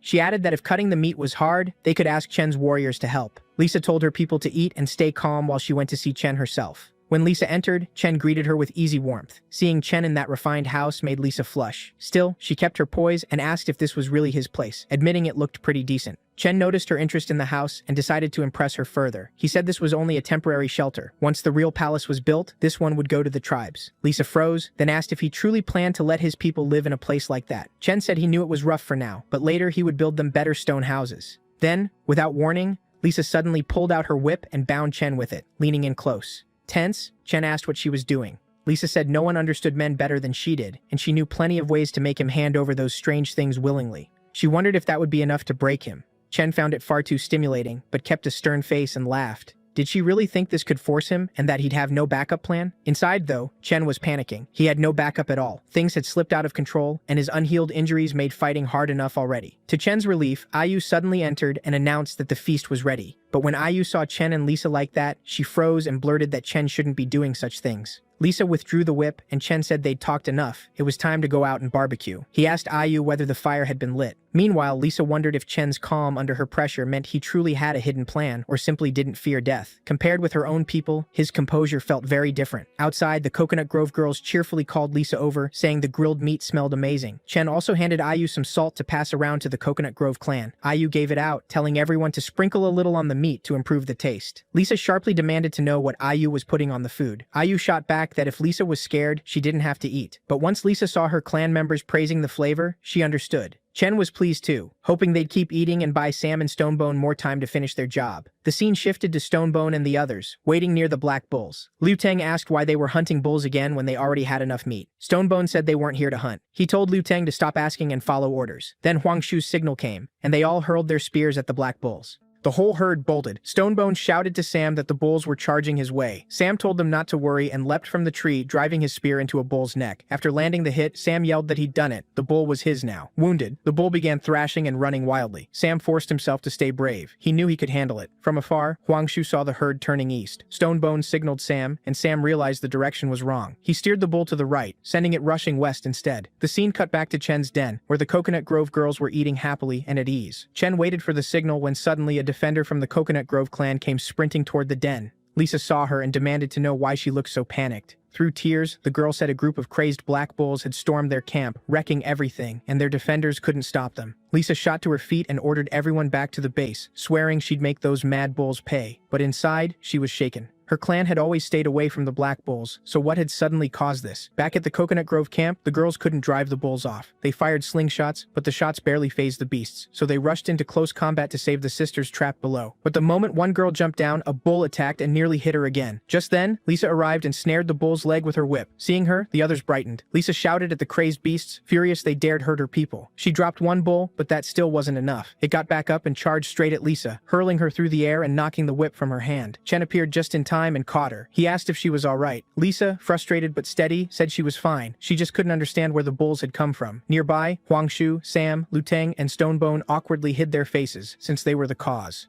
Chen then glared at the bulls and barked, asking if they'd forgotten their pain once their scars healed. The bulls roared and advanced, making Chen tense up. Did it not recognize him? Was the cloak made from the Black Bull King's hide not intimidating enough? Then, to his relief, the bull started backing away. Chen shouted that it seemed the herd had a new king. He told the bull boss it looked weaker than the last one, and since it was here, it could stay. At once, Chen's clan charged the bulls, and Stonebone told Sam to focus on the bull boss. With Stonebone helping, Sam vaulted onto the bull and tried to get it under control so he could ride it. Chen noticed Sam had real talent for riding. As his people worked to subdue the herd, Chen told Lisa to leave, but she refused, arguing that the herd still hadn't scattered. Chen stopped her from joining the fight, warning that she couldn't handle these monsters. He hadn't brought enough people, so charging in would be suicide. Lisa went quiet, unable to answer. Chen asked again why she wouldn't move her people to his place for now, where they could recover and wait for the right moment to retake their land. He promised them shelter, food, and protection. Ayu also urged Lisa to look at her people's condition. They were in no shape to fight. Did she really want to watch them throw their lives away? At last, Lisa ordered the Coconut Grove clan to help the wounded and retreat north to Chen's place. Hearing that, a girl named Ayun flared up, but she couldn't defy the queen. She told the injured to follow Chen's people. Chen then put Ayu in charge of escorting the Coconut Grove clan. Ayu agreed, and they left. Meanwhile, Stonebone and the others kept fighting, and Ayun joined in too. Stonebone told her to fall back if she was afraid, since they'd beaten the bulls once already and didn't need to rush. Ayun ignored him and attacked the bulls anyway. Chen told Stonebone to let her be and focus on winning. He believed those girls were brave. The scene shifted to evening, when everyone returned to Chen's camp. A girl named Maya from Chen's side welcomed them happily, saying she was glad everyone made it back safely. She asked about Chen and the others, and Ayu explained they had stayed behind to buy time while the injured were brought back. Maya said the Coconut Grove girls could stay in the houses they had built. She sighed in relief, thinking that without Mia and the others working through their injuries to finish those houses, there would have been nowhere to place them. After that, Ayu told Lisa everyone had been settled, with food, shelter, and safety assured, so she didn't need to worry. She urged Lisa to rest for now, and Lisa quietly thanked her. Ayu exhaled in relief as everything went smoothly and remembered Chen's words. He had said the whole plan was about bringing the Coconut Grove clan under control at the lowest possible cost, because after their last hard battle, they couldn't afford more injuries. Now only the final step remained. The scene shifted shifted to the next day, when Mia asked He Zhujiao whether everything had gone smoothly overnight. He Zhujiao said yes. He'd stood guard all night, and nothing happened. Ayu was standing watch outside Lisa's house when she suddenly felt a shadow fall over her. She looked up and saw Mia had come over. Ayu immediately asked what she wanted. Mia said their king had invited Lisa to his palace to discuss something important. The scene shifted to Chen, who was checking his system and feeling when Lisa came to see him. Lisa said Ayu had told her about merging the clans, and her answer was no. She couldn't agree to it. Lisa warned Chen not to think he could pressure her just because the Coconut Grove clan was temporarily weakened. Chen replied that he wasn't forcing her. He was offering a trade. He could teach her how to build houses, make weapons, and create fire. And in return, the Coconut Grove clan would merge with his tribe. He asked again that she accept and remain under his protection. Chen stepped closer and said courage alone wasn't always enough. He reminded her that she knew the brutality of the Bay clan and the power of the Giant Stone clan better than he did. Right now, he said, she was like an injured fawn, and soon bloodthirsty beasts would smell that blood and come hunting. Frustrated, Lisa told him to stop. She already knew all that, but it wasn't so simple. She explained she couldn't force the Coconut Grove girls to submit to his rule. Lisa asked once more whether Chen was truly willing to accept that challenge. Chen just smiled and agreed. Once outside, Chen addressed the girls of the Coconut Grove clan. Since their queen was wounded and couldn't duel, he said, fairness meant he wouldn't fight either. Instead, Chen declared that Stonebone would battle in his place. Stonebone laughed and asked who dared face him. Ayun stepped forward at once and accepted. Stonebone grinned, warning her not to get beaten by him. Ayun shot back that he should watch out for her eagle weapon. The duel began, and Ayun hurled a bone knife at Stonebone. He laughed at first, but then realized Chen was standing right behind him. If he dodged, Chen would be hit. So Stonebone raised his axe and blocked the first blade, but a second knife slipped through and scraped his helmet. He wasn't badly hurt, but it enraged him. Stonebone charged Ayun with brutal force. Ayun was nearly overwhelmed when a Coconut Grove girl suddenly leaped from the crowd and threw another knife at Stonebone's helmet. At the same moment, Ayun swept him down. Stonebone yelled that he'd been ambushed and the duel was no longer fair. As he hit the ground, Ayun snatched up a knife and lunged straight at Chen. Chen didn't even flinch. He'd already assigned Huang Shi to guard him. Hidden atop the palace roof, Huang Shi hurled a spear at Ayun to shield Chen. The spear struck and sent Ayun crashing down. At once, the Coconut Grove girls rushed toward Tina, shouting at Chen in fury. They accused him of cheating and luring them into his territory with a scheme. Stonebone and Ayun both tensed as the standoff escalated. The girls begged Lisa for an order, insisting they could wipe everyone here out. Chen grew tense too. An assassination hadn't been part of his plan, and he wondered if the Coconut Grove girls were trying to spark a full fight. Whether Lisa ordered it or knew nothing about it. If the queen had commanded it, he could even use Lisa as a hostage. But to his surprise, Lisa angrily ordered her people to stop. She shouted, asking if they really thought their petty scheme could fool her. She said she'd never allow friends who had helped them to be treated so shamefully. Lisa added that she wouldn't investigate who joined the assassination plot, but the duel was still their loss. Then she told Chen Ayun was the Coconut Grove clan's bravest, most loyal warrior. Without her, Ayun would never have thrown away her pride for something like this. Lisa said she knew Chen possessed extraordinary abilities, almost miraculous ones. So she asked whether he could be generous enough to spare Tina's life. The Coconut Grove clan would be grateful forever. Chen looked stern, but inwardly he was relieved. This wasn't the worst outcome, and control of the situation was back in his hands. Thinking of the hemostatic ointment, he told Lisa not to worry. Ayun wouldn't die. After all, they were allies now. One of the girls urged Chen to hurry. Ayun was fading fast. As he went to help, Chen decided he'd overlook Tina's assassination attempt for the greater good, but her actions still couldn't go unpunished. So he used only a little medicine, enough to keep Ayun alive, not restore her fully, and saved the rest of the ointment for his own wounds. After treating her, he told the others to carry Ayun back home and said she'd recover in a few days. Seeing that, the girls of the Coconut Grove clan began praising Chen, convinced they'd witnessed a miracle. Chen embraced Lisa and asked if her people could merge with his tribe now. Flushed with happiness, she gladly said yes. Smiling, Chen told Lisa she could keep leading her people, as long as they followed his orders. Lisa then said she had one last request. Chen needed to become her partner, and they should hold a ceremony to make it official. Hearing that, Chen flushed with delight. To him, it felt like a gift dropped into his lap. He pictured a wedding, ring exchange, a bridal chamber, a daughter, raising her together, watching her marry, growing old side by side, and finally entering the afterlife together. Seeing Chen pulling strange expressions, Lisa nervously asked what was wrong. Did he not want the partner ceremony? Chen quickly said he absolutely wanted it and pulled her into a tight hug. Then he told Lisa to rest and heal well, since he also needed time to prepare for the ceremony. He ordered everyone to go rest too, telling them to return in a few days for the ceremony. After that, the system informed him that his tribe had officially been established and asked him to choose a name. Looking closer, Chen saw the tribe's population was only 46, and wondered why it was short by 4. He named it the Newbie tribe. Then Chen started thinking about how to handle the Bay clan, even considering taking some of their people prisoner. Still, he wasn't sure captives would count toward the tribe's population. Then he overheard several Coconut Grove girls whispering. They said they used to like Chen's smile, but now he'd end up like the men who became the queen's partners before. Chopped to pieces during the ceremony, then eaten. Chen went stiff. The queen ate men? He wondered if that explained why the Coconut Grove clan had so few males. Then someone suddenly came up behind him, making him yelp and beg them not to hurt him. Mia revealed herself and asked why he was so frightened. Still startled, Chen asked what she wanted. Mia asked if he really intended to become that rude woman Lisa's partner. Chen admitted he might need to rethink it, since agreeing to the ceremony had been too hasty. Mia asked if he meant that. Chen said he thought he was getting a bride, but Lisa turned out to be more like a praying mantis. Mia started celebrating, until Ayu cut in and asked why she'd snuck out when she was supposed to be resting. Blushing, Mia said she wanted to be with Chen. He sadly replied that he needed to be alone, and suggested the Coconut Grove girls help with camp construction if they wanted. Ayu agreed and started leading Mia back. Even so, Mia kept telling Chen to think carefully and choose her instead of Lisa. After that, Chen decided to go talk with Lisa about all this. The next day, Chen woke to find everyone getting along surprisingly well, and even the Coconut Grove clan was helping build houses. He headed for the farming area where the Coconut Grove group's temporary camp was set up. When he arrived, Ayun greeted him and asked if he'd come to see the queen. If so, she said, Lisa was near the river. Ayun then informed Lisa that the king had come, and Lisa told everyone else to leave. Once they were alone, Lisa asked whether something urgent had happened. Chen said no. He'd only come to check how her wound was healing. Lisa replied she'd be fully recovered in 2 or 3 more days. Then Lisa asked if Chen wanted to get an early start on their romance. Tense, Chen said no, then asked her name. Lisa told him he could call her Lisa. That was the name the former queen had given her, but no one had used it since her exile. Hearing that, Chen grew even more uneasy, thinking it was either obey or be exiled, and she might as well rename the clan the Praying Mantis clan. Chen asked whether the former queen had partners too, and where they had ended up. Lisa answered that all of them had been eaten. In her clan, queens traditionally consumed their partners to gain more power. Chen was even more alarmed, but relaxed a little when Lisa said that was the old queen's custom, and she had no intention of keeping it. Chen felt somewhat relieved and asked if she'd ever eaten anyone. Lisa said she'd only recently become queen and had never had a partner, so she'd never had the chance. Chen then said goodbye and left to prepare for the ceremony. On the way back, he thought that if being eaten wasn't a risk, maybe he should talk with Mia. Suddenly, Lisa added that although she didn't eat people, if someone wronged her later, she would not hesitate to punish them severely. Sometime later, Chen walked through their living area, watching everyone work. Then he realized he had only 7 days left to finish the mission, so he decided to capture prisoners first and secure it.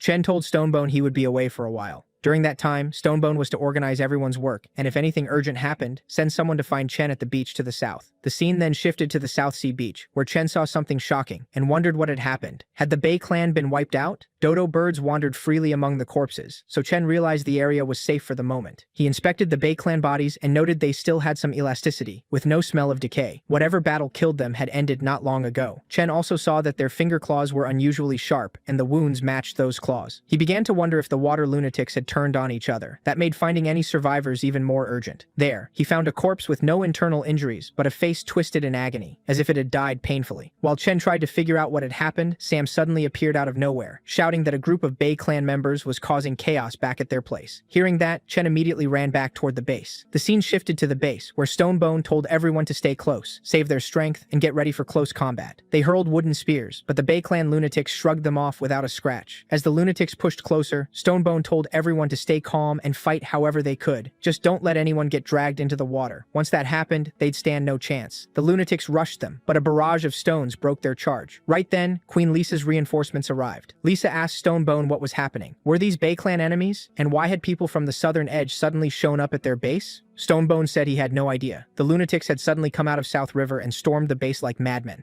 Then the two sides collided in a brutal fight. Lisa herself joined the Newbie clan in battle. She tried speaking to the Bay clan fighters but got no response, making her realize something was very wrong with them. While Lisa traded blows with one attacker, a larger lunatic tried to ambush her. Chen stepped in at full force, swinging hard at the brute, yet the lunatic tanked the hit with ease, shocking him. 2 Bay clan members then tried to jump Chen, but Huang Shui and Lan Gukui cut in, striking them down and knocking them out. If the Bay clan wanted their king, they warned, they'd have to get through them first. Chen praised Huang Shui and Lan Gukui and told them to handle those smaller freaks. He also asked Lisa to help his people deal with them, because he needed his full attention on the monster in front of him. Lisa agreed and rushed in. Chen told everyone he was relying on them until his own fight was decided. He told the big lunatic he had no idea what had happened to the Bay clan, but the Newbie clan had nothing to do with it. They were probably attacking the wrong target. The brute ignored him and attacked anyway. Chen tensed up, shouting, asking if it had lost the ability to speak. He was also stunned by the lunatic's explosive strength and wondered how, even with power and speed several times beyond a normal person, he was supposed to handle this. Against these lunatics, he felt like a fragile damage dealer, and with his people all around him, he couldn't risk using his axe's hidden skill. Lost in thought, Chen missed the rhythm of the lunatic's assault, and it clamped its teeth onto his hand. Thankfully, he yanked back in time because the Bull King's cloak took the bite. Without that protection, his left hand might have been ripped clean off. The lunatic grew even angrier and charged Chen again at full speed. Chen barely dodged, and the brute tore off his cloak instead. Chen went cold. How had it gotten so fast? If he hadn't slipped free of the cloak, he'd be dead. Then he noticed the lunatic suddenly stop attacking and wondered why it had frozen. A moment later it backed away. Chen sensed something odd. The big lunatic had only torn off the blood-stained part of his cloak. He also noticed Ah-gun was the only one surrounded by large numbers of Bei clan members. That was when Chen realized the Bei clan was tracking targets by the smell of blood. In this twisted state, they were running on pure instinct, and Chen immediately thought of using that against them.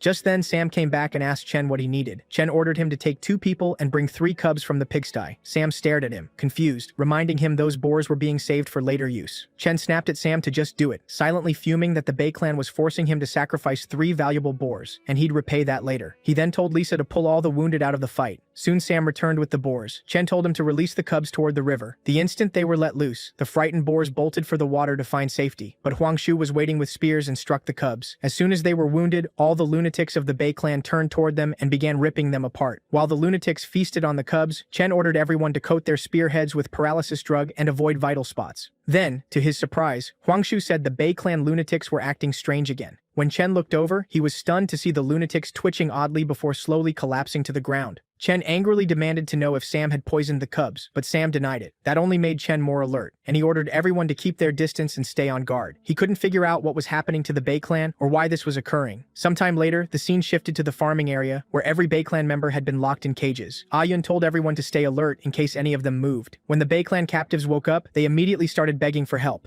Ayun sent a girl to inform King Chen. After a while, Chen arrived and asked what was happening. He found every Bei clan member desperately asking for water. Chen first asked Ayun where Hector, the Bei clan leader, was. She said Hector had been isolated from the others. When Chen reached Hector's cage, Hector too was begging for water, so Chen splashed some from a bottle onto him. Then he asked Hector whether he could understand him, and Hector answered yes. Chen then handed the questioning over to Ayu. Ayu gave Hector water to drink and told him to take as much as he wanted. Hector said his people needed water too and asked Chen to share it with them. Ayu assured him everyone would get some, then asked if he was ready to answer a few questions. Hector tensely demanded why their clan had been attacked just for that. He added that he'd heard the Giant Stone clan were strange, but never imagined they'd be this bizarre. Ayu asked if he was claiming the Giant Stone clan had attacked them. Hector looked shocked and said Tor had never told him Chen's clan wasn't the Giant Stone clan. Ayu explained they were the new Newbie tribe, and Chen was their king. Hector said he had never heard of any Newbie tribe, so the Giant Stone clan must have driven them far away. Ayu told him he was mistaken again. Hector had been captured because he attacked their land, and the Newbie clan had never had any dealings with the Giant Stone clan. It was the Bei clan who charged in like rabid beasts. Hector refused to believe it, saying he remembered nothing Ayu was describing, so Ayu asked him to tell them whatever he did remember. Hector said his clan had been living around the South Fish, passing the time with their usual infighting and games. Then suddenly one of the children ran to him crying that someone had taken his dodo bird. Hector told the child to be brave and fight for his own things, thinking Scaly and the others had stolen it. But the child said no, it was taken by those weird people. When Hector looked over, he saw men from the Giant Stone clan. Furious, he demanded to know why they were in his territory. The Giant Stone leader didn't answer. He simply ordered his people to attack the Bei clan. Hector was stunned by the sudden ambush and couldn't understand why it was happening. He said he was knocked unconscious in the fight, and when he woke up, he was already caged by the Newbie clan. Chen then told Hector he had visited their village earlier, and no one there was left alive. If they hadn't spared the surviving Bei clan members, the Bei clan would be gone by now. Hearing that, Hector was crushed, overwhelmed by the pain of failing to save his people. Suddenly, something dropped from Hector's body. Ayu picked it up and told Chen to look. When Chen examined the leaf through the system, he identified it as industrial hemp, a herb known to ease pain and cause hallucinations when smoked. That discovery put Chen on edge, and he wondered if the Giant Stone clan was behind it. Later, everyone was busy giving water to the Bei clan captives. Meanwhile, Chen gathered leaves from every Bei clan member and noticed the same strange clue on all of them. He remembered Sam once saying the Giant Stone clan leader had gained some kind of divine power. Now it seemed less like a god and more like something evil. Chen figured the industrial hemp had likely driven the Bei clan to attack each other. He also suspected the Giant Stone clan set this up because the Bei clan's mad assault on Newbie tribe territory couldn't have been random. If the Giant Stone clan had deliberately sent the Bei clan here to wreak havoc and die, then the Newbie tribe had already been noticed and marked as a threat. Even Hector, with all his raw strength, had been reduced to someone else's puppet, proving the Giant Stone clan was no small danger. Chen checked his stats and saw that 3 points of strength might not be enough. He needed to level up before the real threat arrived. Ayu came over and warned that Hector was close to a mental collapse, and if that happened, they might get no more answers. Chen said they didn't have time to wait for Hector to recover. Danger could strike at any moment. Yu asked if he meant the Giant Stone clan was planning to attack their base. Chen said it was hard to explain, but he believed the Giant Stone clan had used industrial hemp leaves to control the Bay clan. He stressed that no one knew what came next, so they had to stir Hector's memories fast and get more information. Chen told Stonebone to stop blaming himself. Once someone breathes the toxic smoke from industrial hemp leaves, strength alone means nothing. Then Chen held up the leaf and asked Hector to look at it. The moment Hector saw it, he said the smell felt familiar. He vaguely remembered catching that scent while fighting those bastards, but back then it was buried under all kinds of other odors. He only knew it was sharp and disgusting. That made Chen tense. He asked if the Giant Stone clan might be using several poisonous plants. He figured they had to learn what each herb did before planning any counterattack. Hector asked if King Chen intended to go after the Giant Stone clan, adding that the Bay clan wanted in too. If he couldn't avenge his people, he said, he'd regret it for the rest of his life. The other Bay clan survivors shouted that they wanted revenge as well, and were willing to do whatever it took to get it. Chen thought that, while he still needed more people for the main quest, they were only 4 short now. His thoughts were cut off when Hector pointed out their noses were extremely sharp. They could identify and track those toxic herbs, which would help Chen a lot. Chen said that was exactly what worried him. Their keen senses could track herbs, yes, but their sensitivity to blood meant that if the Bay clan lost control again, the outcome would be disastrous. Hector shouted that without that poisonous smoke, they could control themselves easily. Chen nodded that the real enemy was the Giant Stone clan, then asked what they'd do if that smoke was released again in battle. Hector answered sadly that if it came to that, they would refuse to fight. Chen said he understood the urge for revenge, but anger and hatred alone wouldn't solve anything. He also warned that Tor might not support whatever plan Hector had in mind. Hector replied that they were the last of the Bay clan. If Chen could help them avenge their people, then their lives were his. Chen told Hector that if he joined the tribe and swore loyalty to the Newbie clan, then Chen would guarantee revenge. Still, he made one thing clear: not every Bay clan member would get to take part personally. Then Chen asked Hector again what he thought of the deal. Hector and the rest of the Bay clan immediately shouted that they accepted. As Chen turned to leave, Hector called after him. Chen understood at once and told Yu and Ayun to free the Bay clan from their cages. They were allies now. The moment he did, the system announced the tribe mission was complete. Chen got 3 attribute points, a large material chest, and a heritage plaque. Because he finished within 7 days, he also earned a surprise gift pack. Chen finally relaxed. The quest was done at last, and decided to put all 3 attribute points into strength. As soon as the points were assigned, a huge wave of power surged through him. He could feel energy rushing inside his body. When it settled, he noticed his hair had grown longer and wondered if that was a side effect of the boost.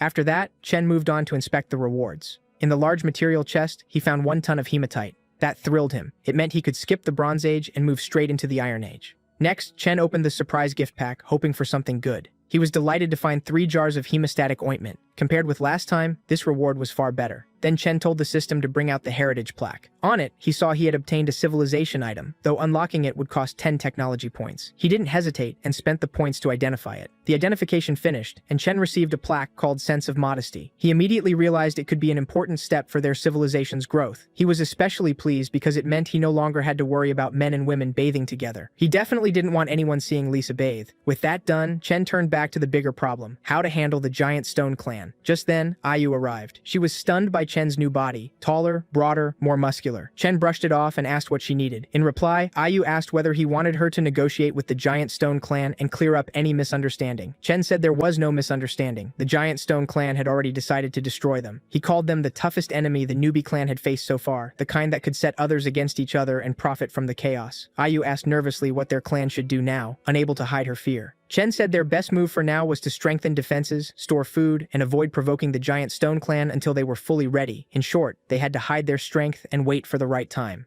Yu then asked how they should organize the 22 newcomers. Chen told her to split the Bay clan people into 3 teams: 1 to build houses, 1 to gather food, and 1 to make traps. At the mention of traps, Yu looked confused and asked what they were for. Chen explained simply that traps would help defend their territory. He added that they could catch enemies or wild beasts alive, giving the tribe a stronger defense. Then he told Yu he had another urgent job for her. With so many new mouths to feed, they had to start thinking about long-term food supplies, and they couldn't keep wasting leftover meat. So he decided everyone should learn to make jerky first. When Stonebone arrived and stared at Chen's bigger frame in surprise, Chen told him to ignore that and focus on the task ahead. He ordered Stonebone to start setting traps throughout the nearby mountains, and the denser the better. Chen said he had already picked helpers for him and would personally teach the first trap. But he stressed that the real key wasn't just learning to build them, it was memorizing where every trap was placed. Hearing that, Stonebone tensed up and admitted the job didn't sound exciting at all. Chen lightly tapped his helmet and said trusting him to remember every trap location proved how important he was. This had to stay absolutely secret. Only Chen and Stonebone would know everything, and no third person could be involved. He told Stonebone to rotate workers through different sections so no one person learned all the trap locations in any one area. If there was even one traitor among them, the consequences would be disastrous. Once the traps were set, Chen said, Stonebone had had to report every location back to him. He even wiped away the sketches he'd used to explain things, warning Stonebone not to draw anything. Every trap location had to stay in his head. Stonebone admitted it sounded difficult, but promised he would live up to Chen's trust. Chen praised him, then told him to rest. They would start the work after dark. Chen placed the sense of modesty plaque outside his house so everyone passing by could see it and absorb its meaning. Then he told Lengu Chui he was going to sleep for a while. Stonebone and the others would come find him at night. If anything urgent happened before then, Lengu Chui was to wake him immediately. Inside the house, Chen lay on the bed wondering how much time they really had. There was still so much to do. Train soldiers into different units, build defenses, organize patrols, unlock new technology, expand territory. To Chen, the work felt endless. Still, he decided to enjoy this rare chance to rest and soon fell asleep.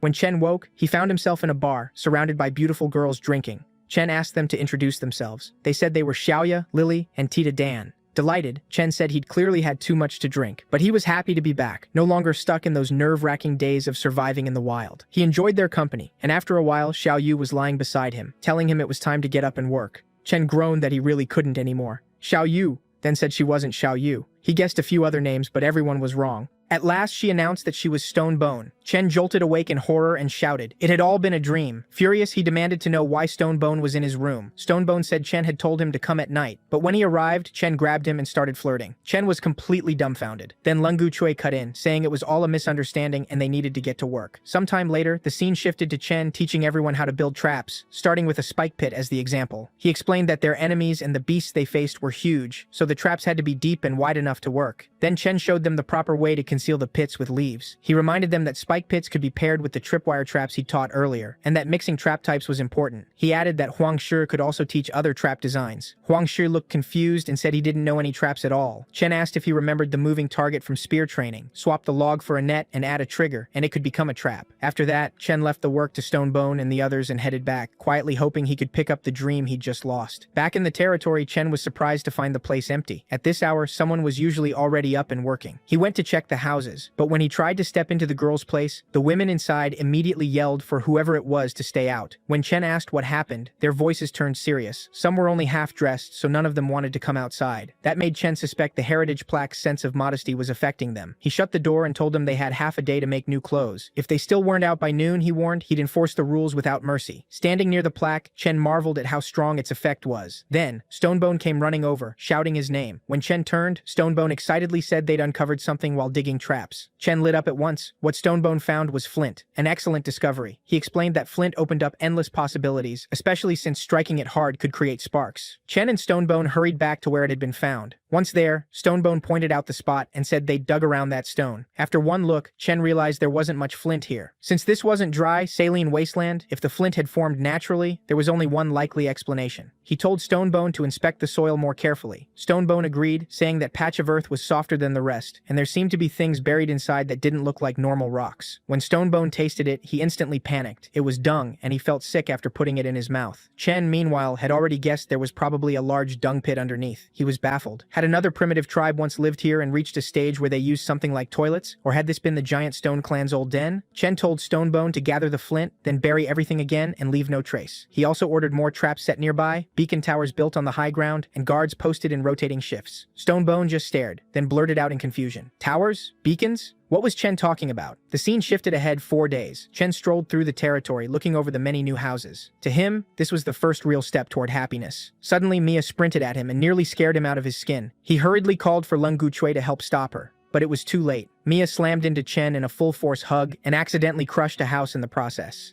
Lengu Chui nervously asked if Chen was all right and told Mia to get off him at once. Seeing Chen hurt, Mia hugged him even tighter, begging him not to die. They'd only just finished building houses and couldn't lose him now. Chen groaned that the fooling around was over, then asked if Mia had said the houses were finished. She nodded and proudly reported 2 rows of houses, 10 in total, enough to house 50 people comfortably. Pleased, Chen patted her head and praised her work. Then he told Mia not to act so recklessly again, and punished her by making her repair the broken house. After that, he went to inspect their food stores. When he reached the riverbank, Chen saw the Bei clan happily catching fish, while Ayu and several girls helped lay the catch out to dry. Chen remarked that compared with building houses or digging traps, the Bei clan were far better suited to going into the river and fishing. With their help, the new tribe had clearly gained both more food and more variety. Lengu Chui praised Chen for how much they'd accomplished, saying it had given them such a prosperous life. Chen said maybe so, but he still wondered whether the way he subdued the Coconut Grove clan was truly right, and what tricks he might use next time. Leng Guchui told him not to question himself. Chen's orders were their will, and in his eyes, there was nothing wrong with what they'd done. In this world, he said, only the strong survive. Tribes big and small destroy one another every day, so winning with the fewest losses was mercy, for them and for the Coconut Grove clan. Chen smiled and said that Leng Guchui already had the most important qualities needed for the road ahead.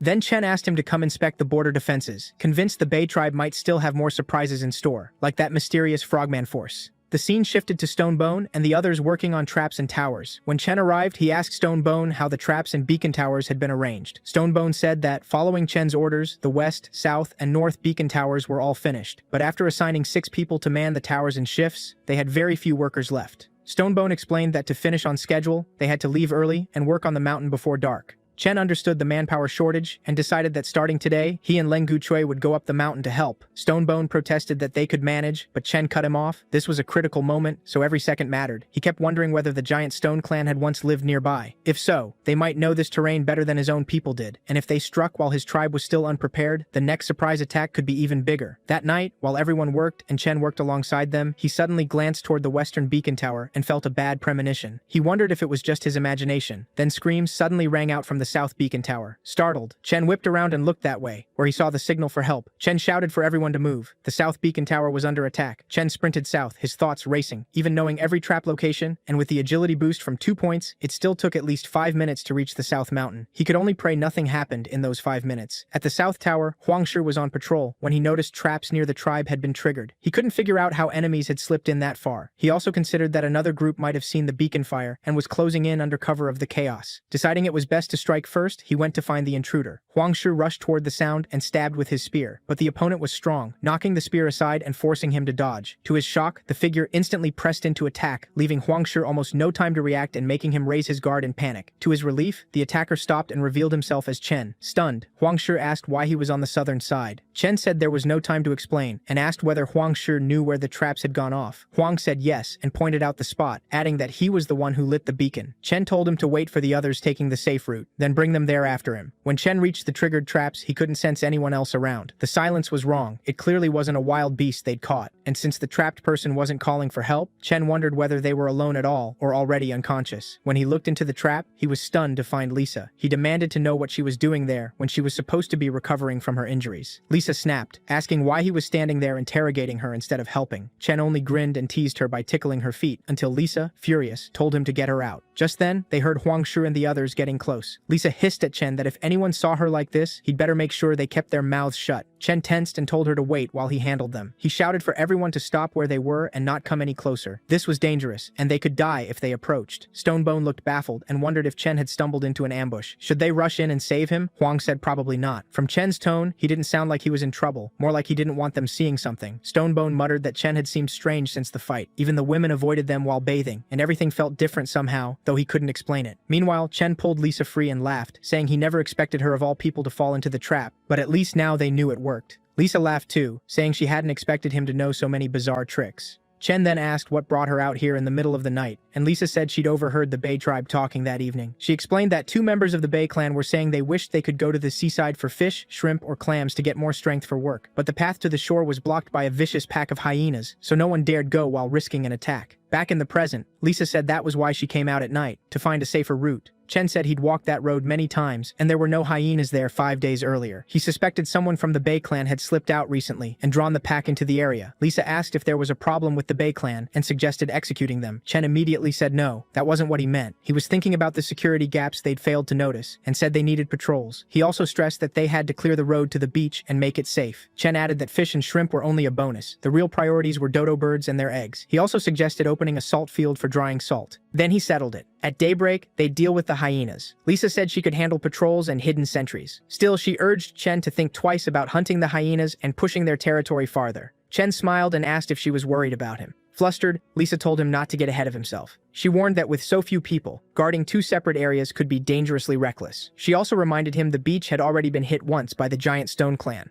What if they came back? Chen replied that was exactly why the beach was relatively safe now. He explained that their main camp, the beach outpost, and the giant stone clan on the southwest mountain formed a triangle. If goods and messages moved smoothly between camp and shore, both sides could support each other. Lisa admitted she didn't really follow his reasoning, but since he'd decided, she agreed. Sometime later, Chen, Hector, Lenguchui, and several Bay clan members headed to the place where the child had spotted the hyenas. Hector asked the kid if he was sure it was this path. There was no scent of blood. The child insisted he'd seen the hyenas there about 2 days earlier. As the boy walked ahead, a hyena suddenly lunged at him. Hector reacted instantly, striking back and pulling the child out of danger. But almost at once, hyenas closed in on them from every direction. Lenguchui warned Chen to stay alert. Chen just smiled, saying that with the Bay clan beside them, a pack of wild dogs was nothing. Then Hector told Chen to take the group on the left while he handled the right. The fight broke out, and the Bay clan cut into the hyenas with ease. Chen figured it was the perfect chance to see what the new recruits were really capable of. A hyena suddenly sprang at Chen. He stopped it with ease, catching it by the throat. Within minutes, they had wiped out the hyenas. Hector grumbled that the fight hadn't been satisfying. Chen told him to forget it and pushed everyone to keep moving. As they went farther, Hector said this used to be their territory. When they arrived, Chen told everyone to study the cliff. That, he said, was where the outpost would be built. He specified it had to sit near the cliff and be large enough for 20 people, with a beacon tower above it. Chen added that once the tower was done, they also needed a small salt field beside the outpost. He told Hector he'd send extra hands to help, but made it clear he had only 4 days to finish everything. For a moment, Chen felt like a foreman inspecting a worksite, even though he was the one stuck doing the hard labor. Before leaving, Chen instructed them to light a signal fire immediately if any emergency came up. The scene shifted to 3 days later, when Chen finished crafting a wooden bow and earned 5 technology points. Just then, Ayu came to tell everyone that Sam had returned with a report. Chen went over and asked whether Sam had found any northern tribes to ally with or conquer. Sam said he'd traveled north for more than a day and found no trace of people. All he discovered was a lake, a nearby snow-capped mountain, and some strange creature living in the water. Before he could get a clear look, the creature sank to the bottom and vanished. With the snow mountain lying farther ahead, Sam didn't dare continue and turned back. Chen laughed it off, praising him for doing well, then joked that Sam feared the snowy mountain more than the lake monster. Shivering, Sam said the mountain was far more terrifying. He asked if Chen had never heard the stories about it. Chen asked what was so frightening, but Ayu suddenly threw her arms around him, saying she was scared. Chen asked why the snow mountain frightened her so much. Ayu said the mountain itself wasn't the worst part. It was what lived beyond it, a giant. Chen told Ayu not to be afraid. With him there, she didn't need to fear. Then his system suddenly issued a new quest. Find the giant, and he'd receive 1 attribute point. Chen was stunned. Why would simply seeing a giant earn 1 point? He'd nearly gotten killed driving off a saber tooth before and only earned 2. Then he figured the giant might just be some oversized fellow. Watching from a distance shouldn't be that dangerous, right? On the other hand, if the giants had their own civilization, maybe they could even become allies. Even so, he had to stay cautious. One mistake could bring disaster to the tribe. Still, exploration and diplomacy weren't jobs he could leave entirely to Sam and Ayu. Chen told Sam to go rest. The banquet was in 2 days, so he could take it easy and enjoy himself. Sam thanked him, clearly relieved he was getting a break and wouldn't have to face the giant. Ayu reminded Chen that Sam got nervous in certain situations. Chen said it might be more than nerves. Sam sensed danger better than anyone else, which made him unusually alert to certain threats. That was why he could roam outside and still stay alive. Chen then asked Ayu about the preparations for the partner ceremony. Ayu said everything was ready. Chen told her to pack travel supplies for 4 people. He planned to take a small group on an expedition. Hearing that he was going himself, Ayu tensely asked if the trip was dangerous. Chen said he was only scouting nearby areas, so there was no need to worry. He asked for food, water skins, and warm clothes, and told Ayu to thank Skinny for making the clothing so well. Ayu then asked when he planned to leave. Chen said the ceremony was in 2 days, so he'd depart after the banquet. The scene shifted to 2 days later, with Chen having prepared a shield for himself. He explained that, made from hardwood and cowhide, it was very light. He added that everyone should replace their gear as quickly as possible. Just then, Ayu came in and told Chen it was time to put on the royal dress. When he stepped outside wearing it, everyone cheered and began celebrating. At that moment, Chen couldn't help wondering if the partner ceremony was basically a wedding. In his old life, he'd struggled just to survive, but now he had his own tribe, his own people, and a wife. It felt almost like a dream, yet in this world, he truly felt he belonged. Chen walked up to Lisa and told her that if he was ever gone, the fate of the Newbie tribe would be in her hands. Then he announced to the whole tribe that from this moment on, Lisa was the queen of the Newbie tribe. The people loudly praised their king and queen, and the mood turned deeply emotional. Even Mia cried, saying she didn't want anyone replacing the king, but the scene was still moving. After the celebration ended and night fell, everyone wished Chen good night, and when Chen felt relieved that the ceremony had passed without anything going wrong. Ayu approached with a smile and told him Queen Lisa was waiting in the palace. He should go to her. At first, Chen blushed at the thought of Lisa waiting for him, but then tensed up, remembering her favorite way of showing affection involved a whip. Even so, he headed for the palace, curious about what might be waiting for him.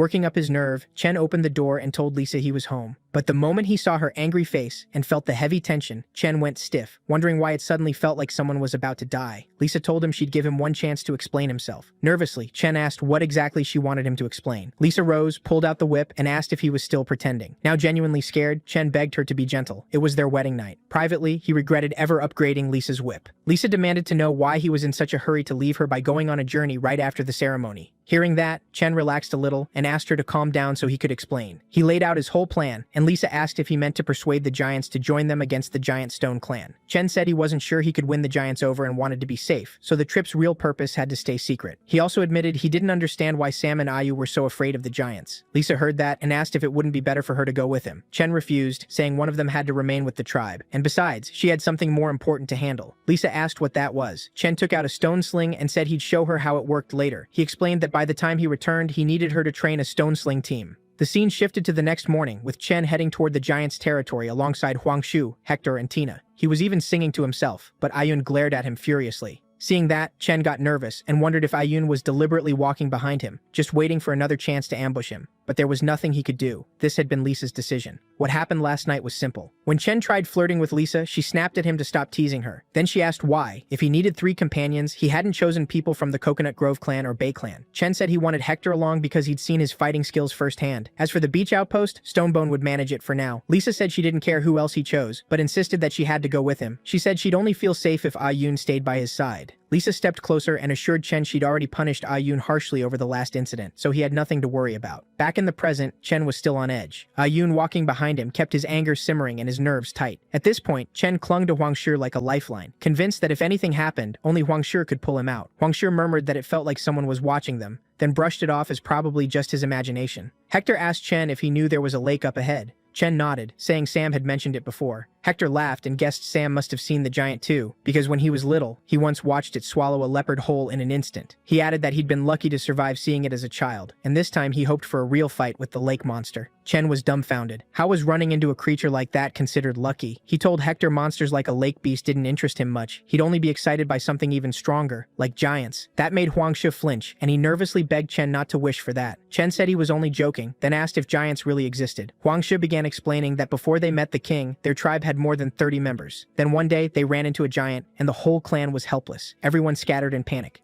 Though he was very young then, Huang Shi said none of the survivors could ever forget that horrifying sight. Now Chen finally understood why Sam and Ayu trembled whenever giants were mentioned.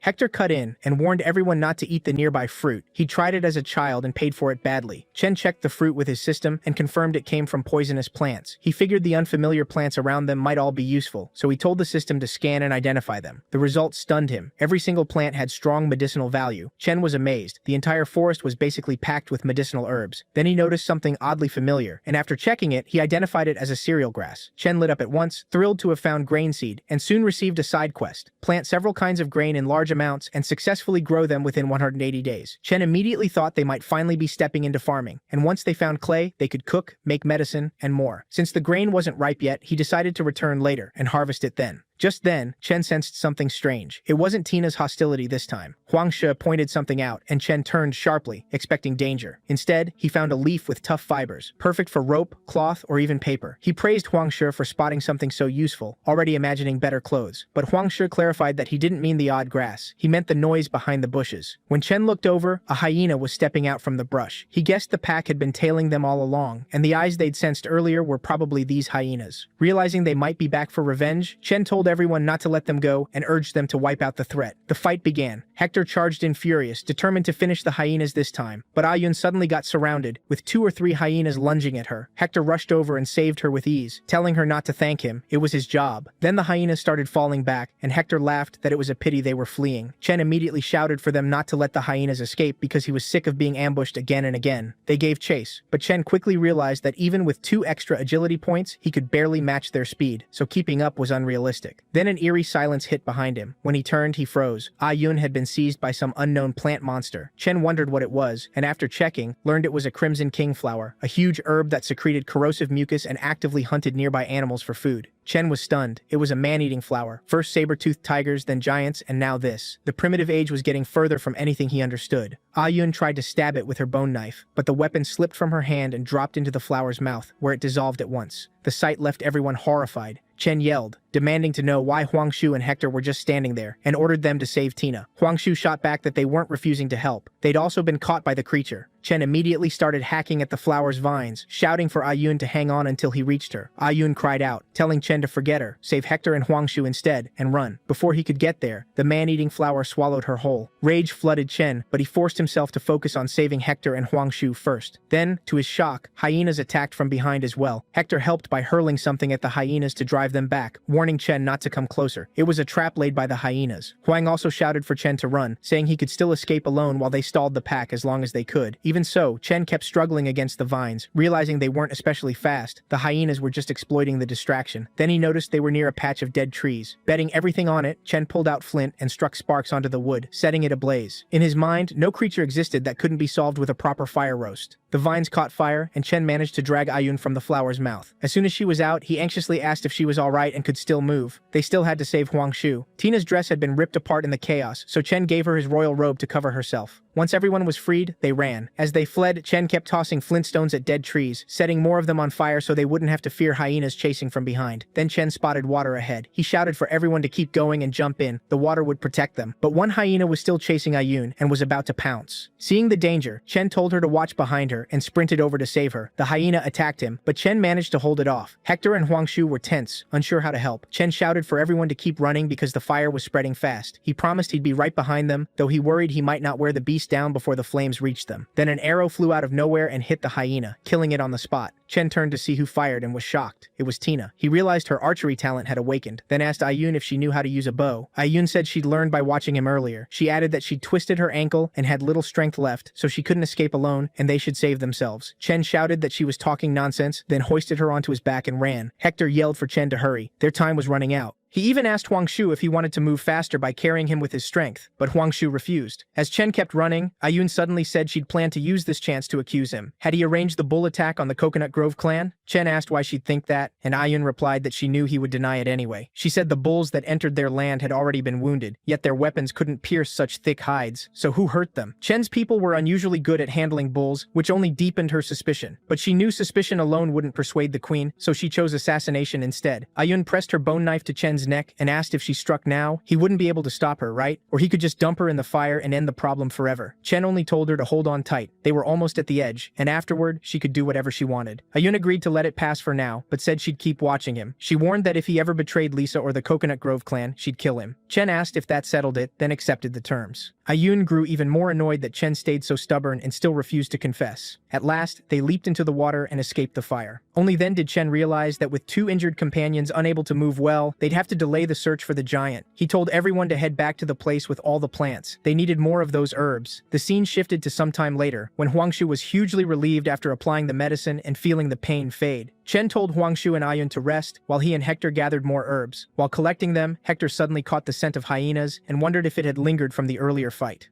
Then Chen spotted several baby hyenas ahead and realized the pack hadn't been out for revenge. They'd only been guarding their young and reacting to a threat. Seeing a chance to tame them as hunting dogs, Chen gladly accepted the quest. As they were leaving, a roar suddenly thundered nearby. Ayun asked what that sound was, but Chen recognized it at once and tensed. They couldn't be this unlucky. A bear stepped out from behind the trees, and Huangshu cried out in terror that it was a man-eating bear. Chen quickly weighed their options. With two injured people, outrunning it was impossible, so he ordered everyone to circle away and retreat while he kept the bear busy. Hector and Ayun tried to object, but Chen barked at them to follow orders and stop arguing. Chen snapped that they'd only slow him down. They had one shot to live, so they needed to follow his orders. He told Hector to get Ayun and Huangshu out safely. Then Chen charged the bear while the others fled. In an instant, he was standing face to face with the beast. Chen struck first, but the bear countered, flinging him through the air and leaving him lightly hurt. Hector saw it and immediately panicked. He urged Huangshu and Ayun to take the baby hyenas back while he went to help the king. Huangshu shouted for Hector not to interfere. He'd already seen just how terrifying Chen's strength was. To him, even the toughest enemy couldn't beat Chen, and staying would just restrict Chen's movement. So Huangshu insisted they follow Chen's command and leave. Meanwhile, Chen realized that last hit had fully drawn the bear's focus. His plan now was simple: drag the monster away, then escape. He taunted the bear into chasing him, and once it lunged after him, Chen sprinted the opposite way from the others to keep them safe. After opening some distance, he figured Hector and the rest were far enough away, so he prepared to shake off the bear and slip away. But then something attacked him from behind. Chen narrowly dodged and wondered what was coming at him now. For a second, he thought it might be some giant rat monster. Instead, to his shock, it was the same saber-toothed tiger he'd battled when he first entered this world. Even the tiger seemed startled to see Chen again, but the reunion ended fast when the bear caught up. Now Chen was in real danger. He knew he couldn't handle both their power and speed at once, so he considered using Pangu's power. But he also knew the cost. He'd be weakened for a long time and might even black out for days. Worse, even if he survived the tiger and bear, the giant stone clan could strike while he was helpless and finish him off. As the bear and the saber-toothed tiger closed in on Chen, he kept trying to reposition, hoping to make them clash with each other instead. Suddenly, the system flagged extreme danger and triggered emergency escape mode. For 600 seconds, Chen gained 20 agility and converted strength into stamina. But afterward,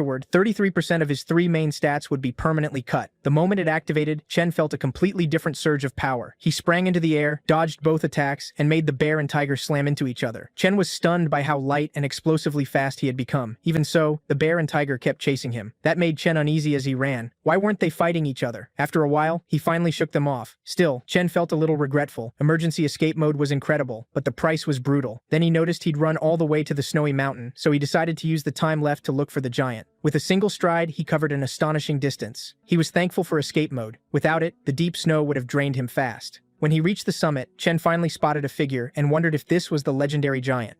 The moment he saw it, the system announced the task was complete and gave him the reward. But the giant quest had a second step now. Attack the giant to earn 10 attribute points. Chen was instantly annoyed and wondered if the system had gone crazy. Just then, one of the giant's pets picked up on something, and Chen hurriedly hid where he was. Still, the reward of 10 attribute points was too tempting, so he decided to test it by moving as fast as possible. He grabbed a stone and hurled it at the giant. The rock flew over slowly, tapped the giant, and was so tiny the giant didn't notice at all, but the giant's pet noticed it and began growling, sensing trouble. Chen was thrilled when the task cleared, and he got the 10 attribute points. However, the system immediately revealed a third stage. Defeat the giant alone for 100 attribute points. Seeing that, Chen wavered. A reward of 100 points was unbelievably tempting and could completely change his situation. He hesitated over whether to try. While he was still thinking, the giant grew annoyed by its pets growling, slammed the ground, and barked at them to be quiet. That single blow blasted snow into the air and buried Chen under it. His senses went numb for a moment, making the giant's overwhelming power painfully clear. Chen muttered that not even 10,000 attribute points were worth dying for. The scene shifted to evening, a few days later in the Newbie clan camp. Lisa asked the Coconut Grove girls what they'd found on night patrol, and they apologized. They hadn't found anyone. Lisa ordered them to widen the patrol range and keep searching. Ayun grimly said they should prepare for the worst, fearing Chen was dead. Lisa immediately shut her down in anger, reminding her that Chen had risked his life to save all of them. Then a boy from the Bei clan came running in, shouting that their king had returned. As soon as Chen entered the territory, everyone rushed over, worried about his condition. Mia stepped up and noticed Agun was with him. She asked why Agun hadn't lit the beacon sooner so they could have rescued Chen, but Agun said King Chen had ordered him not to make a big deal of his return. Right then, Lisa arrived and yelled for everyone to stop crowding him and let Chen go rest. She grabbed Chen, sent everyone back to their posts, and declared that she'd look after him for now. She also warned that if anyone leaked the news, they'd face harsh consequences. That scared everyone into agreeing. Inside the house, Chen said he was relieved Sam and the others had returned safely, and admitted he hadn't expected them to bring hyena cubs back too. He asked Lisa to let Sam raise them, since Sam might need extra help when going out alone later. Lisa snapped that Chen should worry about himself first, and no matter how capable he was, he still had to take care of his body. Chen said the injuries weren't serious. He was just worn out and would recover after sleep, though he still wanted to handle tribe business. Lisa pressed a leg onto his stomach and slowly slid it downward. Fine, she'd inform Sam, but reminded him that as king, he didn't need to do everything himself. More than that, she said she didn't want to lose her man.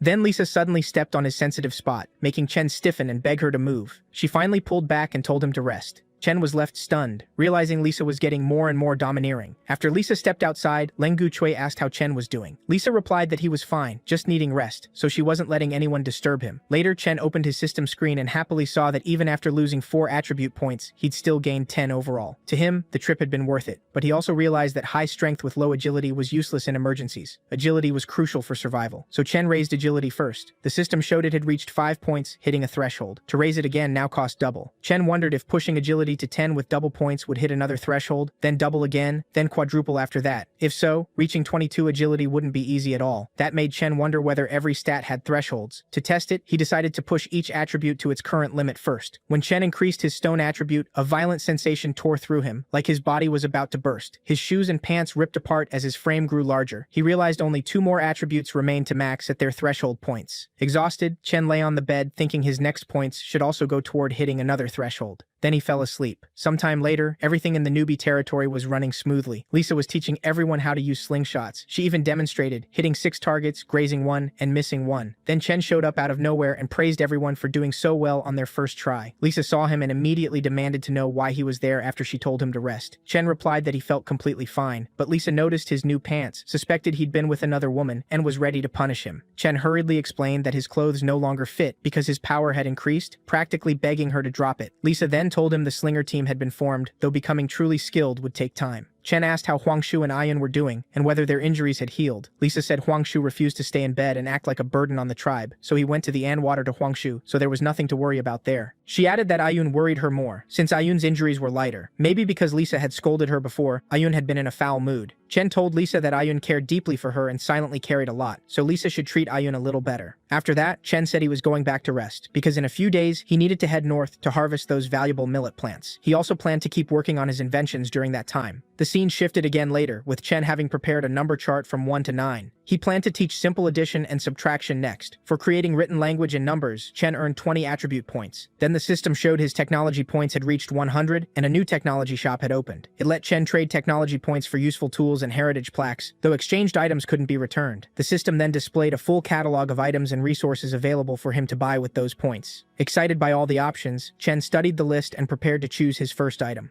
It really makes you wonder what he'll exchange for first. As for future trouble, whether from the giant Stone clan or growing tension with Tina, that could add plenty of tension to the story. So let's see how it plays out. Stay tuned for more on the channel. After the tech store appeared, Chen checked the inventory and spent 30 technology points on an iron cauldron. It was a solid bargain. He chose it not just for cooking, but because it was iron. Strap it to his back and it worked as armor. Fasten it to his forearm and it became a shield. But its real value was in a life or death moment, when it could help kill an enemy. Chen was so thrilled with the purchase, he barely noticed the noise it made. Hearing the clatter, Lu Teng worried about his king and went inside. There he found Chen doing a baffling dance around the new object, leaving him utterly confused. Trying to cover himself, Chen claimed he was communicating with gods and spirits. Still, it was time to use the cauldron properly. He dug a pit by hand, leaving space for smoke to vent and firewood to feed the flames. Then all he had to do was set the cauldron over the fire and boil water. To his surprise, the system counted that as progress and rewarded him with 10 more technology points, which was encouraging. Long ago, Chen had learned many things from a professor he admired. He just never imagined he'd actually use that knowledge. Once the water boiled, he added the main ingredients, seafood in this case, and began making fish soup. He stirred everything together well. The system granted another 10 points for creating a new cooking method. So for Chen, today's meal tasted twice as good.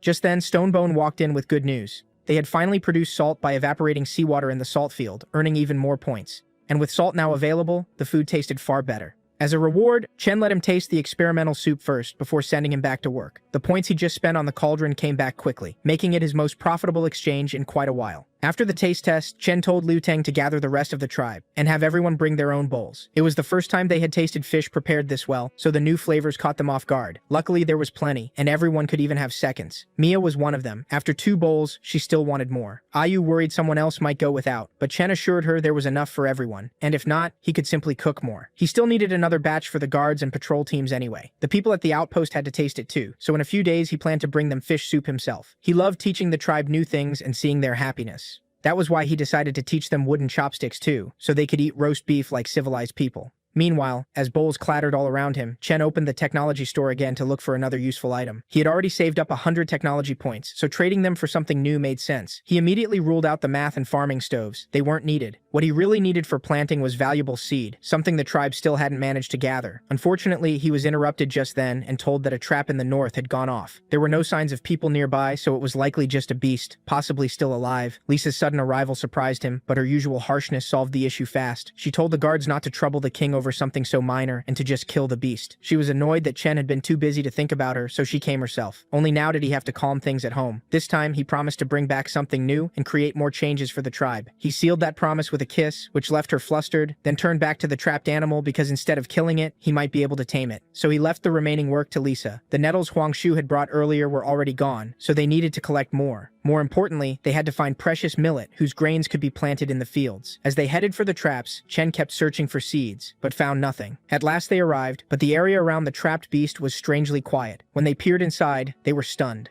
Not long ago, the animal had been howling desperately for help, but now it only snarled in pain, its leg pierced and throbbing. It was another hyena, drawn there while searching for food. One look made it obvious she resembled a mother pig. Sam, especially sensitive to the smell of milk, instantly recognized that she was nursing. Most likely, this was the mother of the hyena cubs. Feeling responsible for those cubs, Chen climbed down toward her despite the danger of her claws. After wrapping her in rope, they hauled the animal up with ease. Weakened by the wound, the hyena had become almost as docile as a pet dog. Now her care fell to Sam. Chen told him to save the animal and feed her. It didn't sound like an easy job. The hyena cubs they had caught earlier refused every bit of meat he offered, so he had no idea what their mother would eat. Sam kept trying to find the right food, but the cubs only grew thinner and weaker. Just as Chen suspected, raising baby hyenas was far harder than it first seemed. Still, the mother being trapped might end up saving them. As soon as they got back, Chen ordered the adult hyena tied up, fed meat, and brought to the cubs. That should help them, so Sam hurried back to the tribe at once. Chen could only hope the wild beasts would grow used to home and allow themselves to be tamed. After that, Chen sent the warrior to inspect the remaining traps while he and the others continued farther north. The farther they went, the more wild animals they saw. Luckily, his plan worked. They found wild millet that had just ripened. Had he waited only a few more days, they might have lost the crop, so this luck felt like a gift from the gods. And since there was still time before heading back, Chen decided to start gathering medicinal herbs too. It might have been their most productive day in a long while, with resources piling up before nightfall. But at dusk, the larger beasts woke up. The bear's loud cry was familiar to Chen, so he ordered everyone into the bushes. They fell silent at once, trying not to reveal themselves, but the animal moved fast and within moments was already close. In that kind of danger, they could have dropped the millet and herbs weighing them down, but Chen forbade it. He refused to waste such valuable resources and told them to wait until the beast passed. No one argued. Still, everyone shifted into positions that would let them run instantly if needed. Staying alive mattered most for the tribe. To Chen, the pose looked so ridiculous he nearly laughed. But the bear roaming nearby might still be their old acquaintance. Unfortunately, once the bear's cries faded, the group relaxed too much and started whispering foolish questions, which irritated Chen. To shut them up, he warned he'd throw them straight into the bear's mouth if it came back because of their noise. But his loud threat actually reached the beast, and it started coming toward them again. The bear roared wildly, slamming into tree after tree, unable to stay on its feet and constantly collapsing. It had probably hurt itself badly and couldn't calm down, so Stonebone suggested catching it for dinner. But they weren't the only ones with that idea. After a stranger's shout rang out, the bear lurched up and fled from the hunters in the opposite direction. This time, it was being chased by people from the mountain tribe, the same ones Hector wanted revenge on. Driven by that hatred, he sprang from the bushes and ran after them. That reckless move nearly exposed everyone, but Chen yanked him back into cover. With a loud rustle, they hid again, though the noise caught the attention of a man from the mountain tribe.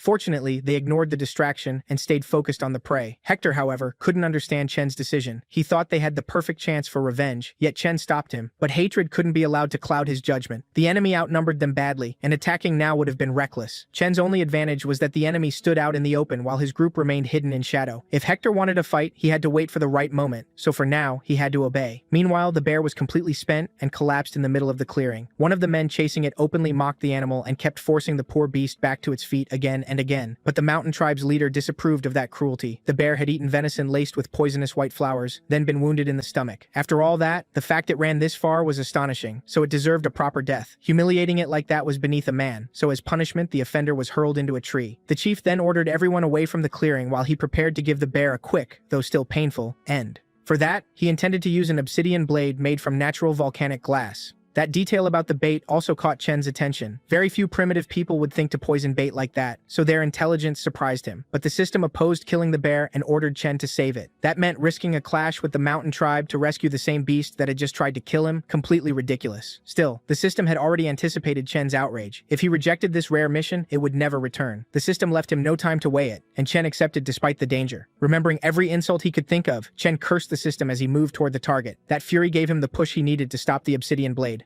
The moment Chen appeared, he wrecked the entire spectacle the chief had planned for his warriors. By daring to seize the tribe's prey, Chen's group put themselves at risk and enraged their enemies. For now, Chen chose to trust the system, hoping the bear's gratitude would justify the risk. The instant he accepted, the system issued a side mission. The bear had been poisoned with common dope and stabbed in the stomach. Chen had 10 minutes to stop the bleeding and counter the toxin, or it would die. When he accepted, Chen had completely forgotten about the poison. Thinking fast, he realized the mission was to save the bear, not start a war with the mountain tribe, and a direct clash with them was the last thing he wanted. But there was no time to bargain for a peaceful exchange. At the same time, the enemy chief recognized the boy who had recently visited the sea tribe. His dismissive attitude infuriated Hector. He hadn't even remembered his name. Hector ground his teeth, just waiting for permission to attack. Chen ignored the exchange. He was too focused on the system alerts, which kept warning him about punishment. If he failed, the system would shrink the parts of Chen's body tied to reproduction by half. Even for it, that was brutal. Chen instantly imagined Lisa leaving him behind with nothing but harvested millet. He refused to let his reign end like that, so rage took over and he showed the enemy his strength. Chen was ready to die saving the beast, but he wouldn't drag the others down with him, so he told them to protect themselves. With that, the fight finally broke out. Everyone threw themselves into protecting Chen while he worked on the bear. Luckily, he stopped the bleeding in under a minute, but that was the easy part. Next, he had to neutralize the poison, something he had never dealt with before. The bear's treatment rested entirely on Chen, and with him out of the fight, his team started losing ground. The battle could easily end in death. Everyone had taken serious wounds that kept them from fighting properly, yet they still held on so Chen could finish. Then the mountain tribe chief suddenly called a stop. He actually liked Chen's group. For a band of wanderers thrown together recently, they had fought impressively well. As a reward, he offered to spare their lives if they withdrew. Hector refused. Revenge burned in him, and he wanted to settle old scores right now. As he put it, they were only warming up. Evening or not, they still had plenty left. The others backed that bravado to intimidate the enemy and reassure Chen while he struggled with the poison. Meanwhile, the system's treatment deadline was vanishing fast. Chen had 6 minutes left and still no idea how to neutralize the toxin. Whatever the others said, he could see even Stone Bone was barely staying upright. If this dragged on, the mission would fail. He could almost hear the system laughing, but to save himself, Chen was ready to make a fool of himself if needed. Meanwhile, the enemy chief accepted their refusal and dropped into a threatening knee bend. He drove so much force into it that his foot striking the ground sent out a massive shockwave. No one had seen anything like it and they froze. Fortunately, Chen saved them. Sacrificing his own weapon, he smashed through the wave and kicked up a cloud of dust. He had wanted to avoid fighting the tribe, but now it was clear he had to step in. That only made the chief more curious. Now he wanted to know what tribe could oppose them so boldly. He had dismissed them as wanderers, but clearly he had judged wrong. It wasn't his style to crush a tiny group with an army, so once he heard what he wanted, he let them go. Instead, he promised to face Chen another day with equal numbers on both sides. The mountain tribe chief was pleased to have met him today, so he withdrew with a show of nobility, taking the wounded along. That included the man he'd hurled into a tree for mocking the bear. He was in such bad shape now that others had to carry him, so Chen's newly formed tribe managed to avoid disaster. Now only one problem remained, purging the poison tormenting the bear. While Chen treated it, the mountain tribe couldn't understand why their chief had willingly surrendered the prey. To them, it made no sense, but the lack of ginseng explained it. They relied on that plant to strengthen themselves. On top of that, the supernatural power granted by their sorcerer was nearly spent. Chen was no simple opponent. He had blocked a strike powered by 70% of the chief's strength. Seeing Chen still so calm, the chief became sure he was hiding something. His weapon also looked strange and far too sharp for such a weak tribe. Studying his obsidian blade, the chief vowed to give his all in their next encounter. Meanwhile, Chen asked the rest of the team for ideas. Unfortunately, none of them knew how to counter dope poison, so they could only watch. Some still asked why he was saving the bear at all. They thought it was just prey they had fought over, but there was no time to explain. All they needed to understand was that this had become a life or death crisis. The system left him one final attempt, so Chen used honeysuckle and burdock. Both herbs were known to fight poison, though no one knew whether they'd work on dope. They forced the beast's jaws open and stuffed in everything they had prepared. Chen spent the remaining time holding his breath. Waiting for a miracle,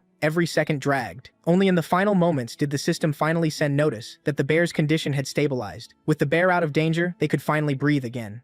Only Hector kept insisting they should chase the mountain tribe before it got far. Like a wise king, Chen explained that no one yet knew the full strength or tricks of the enemy force. If they rushed in blindly, they'd take massive losses for no reason. Even a miracle victory would be Pyrrhic. Chen refused to waste his people on revenge. Since the mountain tribe would come to them eventually, he needed time to plan and build strength. After making that clear, he sent the others back to the village while he stayed behind to watch the bear. Stonebone was to tell the queen to reinforce the patrols and post sentries while those visitors were on their way. Alone with the animal, Chen found the night unbearably long. Predators kept coming for the bear's scent, and he had to drive them off again and again, so Chen spent the whole night fighting wild animals. He was amazed they tasted this good and happily ate the roasted meat. Near dawn, the bear woke too and turned toward the smell of food. Chen offered it a bite while they still had time and kindly handed over a piece of meat. Unsure whether the beast ate cooked food, he also left a separate pile of raw rabbits just in case. By the time the fire burned out, Chen and the wild beast had eaten their fill of game and settled down to rest. Then the system announced the mission was complete, awarded sympathy points from the bear, and offered to assign them immediately. Chen put those points into physical strength first, raising it to a critical level and turning himself into a true powerhouse. He was pleased with the reward, and while he enjoyed it, the bear offered him part of its own food. That was its way of showing loyalty, so Chen accepted and shared the meal with it. Now fully healed, the bear should have gone its own way, and Chen hoped they'd meet again someday. But the animal had other plans. It quickly grabbed Chen's clothes and made it clear it wanted to head to the settlement with him, stubbornly pressing for a yes. A beast that size would eat a lot, but having a bear as a companion could greatly raise Chen's status. So despite its clumsiness and limited usefulness, Chen took it along. He gave the bear the name Shunda, granting it an official place in the tribe.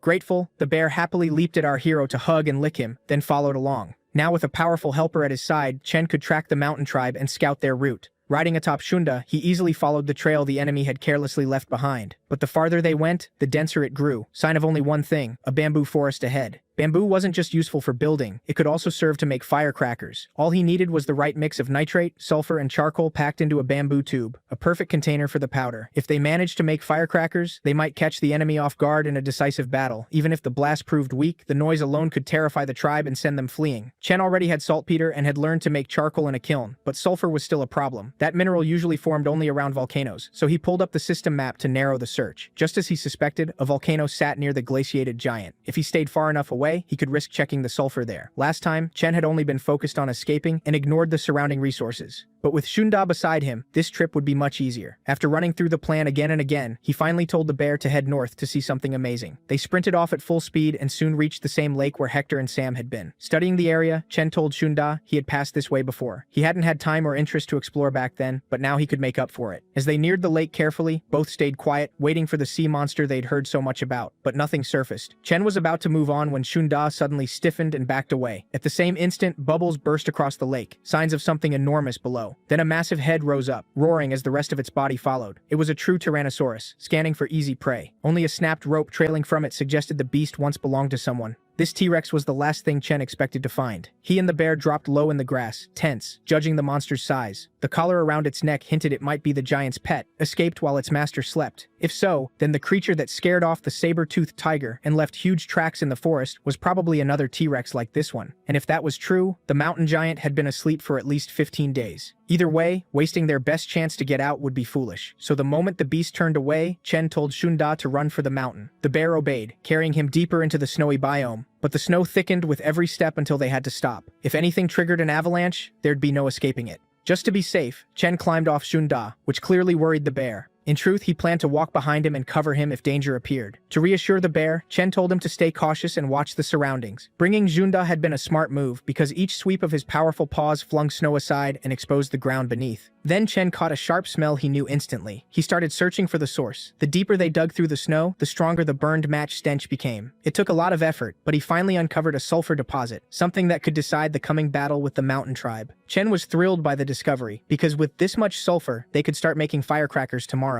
After gathering as much as he could, Chen loaded it onto Shunda and headed home. As he passed the first houses of the settlement, Sam rushed over, genuinely glad to see him. What no one expected, though, was the bear at his side. To stop any panic, Chen introduced Shunda and told everyone not to hurt him. At first, the tribe struggled to accept a wild beast among them, but before long, everyone wanted a turn riding it. Chen could have allowed it if the bear agreed, but he refused to let Shunda be bullied and promised to find another beast instead. Once the supplies were unloaded, Chen asked Ayu to dry the bamboo without explaining why. Then he turned to Lisa, who was boldly examining the bear up close, impressed by such a powerful animal and proud of Chen. But that happy moment ended quickly. Right after returning, Chen received bad news. A giant sea monster had appeared near shore, thrashing about and stopping the fishermen from working. Its body churned up waves huge enough to smash all the salt drying on the beach, leaving the fishermen helpless. After hearing the urgent report, Chen calmed the messenger and went to the beach himself to inspect it. Riding Shunda, he reached the sea within minutes, where broken crates floated among the surf. The creature was an ichthyosaur, a large predatory marine reptile shaped like a fish, aggressive by nature and egg-laying. It was still in a developmental stage, around 7 meters long, and bent on destroying anything alive nearby. Its behavior alarmed even Chen, but no one was willing to let it rampage freely. If they didn't stop the ichthyosaur, it would keep wrecking things and dealing heavy losses. To beat it, they needed to lure it onto land, where the reptile would lose half its strength. After stating the plan, Chen drove Shunda toward the surf and attacked the reckless ichthyosaur. The first hit sent the bear crashing onto the beach, but it also exposed the monster's belly. At the last second, Chen leaped clear of Shunda and buried his axe in the reptile's flesh. That only enraged the beast further, and it twisted around, clamped Chen in its jaws, and dragged him toward deep water. The ichthyosaur shot for the seabed, trying to keep him from reaching air. Chen realized he'd drowned long before the monster actually ate him, so he used all his strength to force its jaws apart. Meanwhile, Shunda kept chasing after them, and before the reptile got too far, he grabbed its tail and hauled it back toward shore. The bear had understood Chen's plan and followed it, but the struggle was still brutal. Between the ichthyosaur's crushing jaws and the lack of air, no ordinary person could have endured it. So it was no surprise Chen started to lose hope. Then from the dark water, a woman appeared and saved him. With twin daggers in hand, she slashed down the ichthyosaur's body and forced it to release Chen. Blood spread through the clear water, turning it murky red and hiding the girl from view. Starved of oxygen, Chen's limbs slowly went numb, leaving him unable to swim back. In his last clear moments, he could only think about the girl moving so skillfully through the sea. When Chen opened his eyes again, he saw Shunda on the yellow sand, anxiously watching over him with the rest of the tribe. After coughing seawater from his lungs, Chen noticed his rescuer sitting on a rock and asked Alana to come closer. She was the sea tribe's best swimmer, often hunted in the ocean, and knew exactly where to strike the reptile to kill it fast. Everyone knew the sea tribe wasn't famous for sharp minds, but compared to the others, Alana seemed especially dim. Still, since she had saved his life, Chen ignored that and sincerely thanked her. What interested him now was where she'd gotten those obsidian daggers. She explained that she took them from a bad man who had entered their tribe's territory. Alana answered quickly, but then suspected they wanted to take the blades away and nearly started a fight. That was avoided once they explained Chen's role in the settlement, and she finally calmed down. She couldn't remember everything about him, but she did understand that he wanted to help the sea tribe. Once convinced he could be trusted, Alana described the day the mountain tribe suddenly invaded their land. She was knocked unconscious in the fight, and when she woke up, her brother Fang and the others were trapped in a cave. They were worked mercilessly, forced to do the filthiest jobs, and once they had enough, Fang came up with an escape plan. He would attack a guard and pass the weapon to Alana, who had to cut the rope and leap from the cliff into the river. Fang believed it was the only way to save her, so he ordered her to follow his instructions without question. If it worked, she was supposed to find Hector first, the lucky one who was expected to survive. With Alana's combative nature, she never would have lasted in captivity, let alone devise such a plan, so Fang sent her to someone he trusted. Right then, a guard noticed their suspicious behavior and came over to punish them for disobeying orders. That carelessness cost him dearly, because Fang struck at that exact moment, using the carcass they were being forced to haul to the warehouse. Once the guard was pinned, Alana grabbed his weapon, jumped into the water, and swam downstream. That's how she ran into the giant monster attacking Chen and then reunited with her fellow Sea Tribe members. After hearing her out, Chen suggested she go to the camp where Fang had planned for her to meet Hector, but Alana refused to return empty-handed. Since the ichthyosaur was dead in the water, they would bring it back. They loaded the reptile onto Zunda and dragged it along the sand, leaving a long trail behind.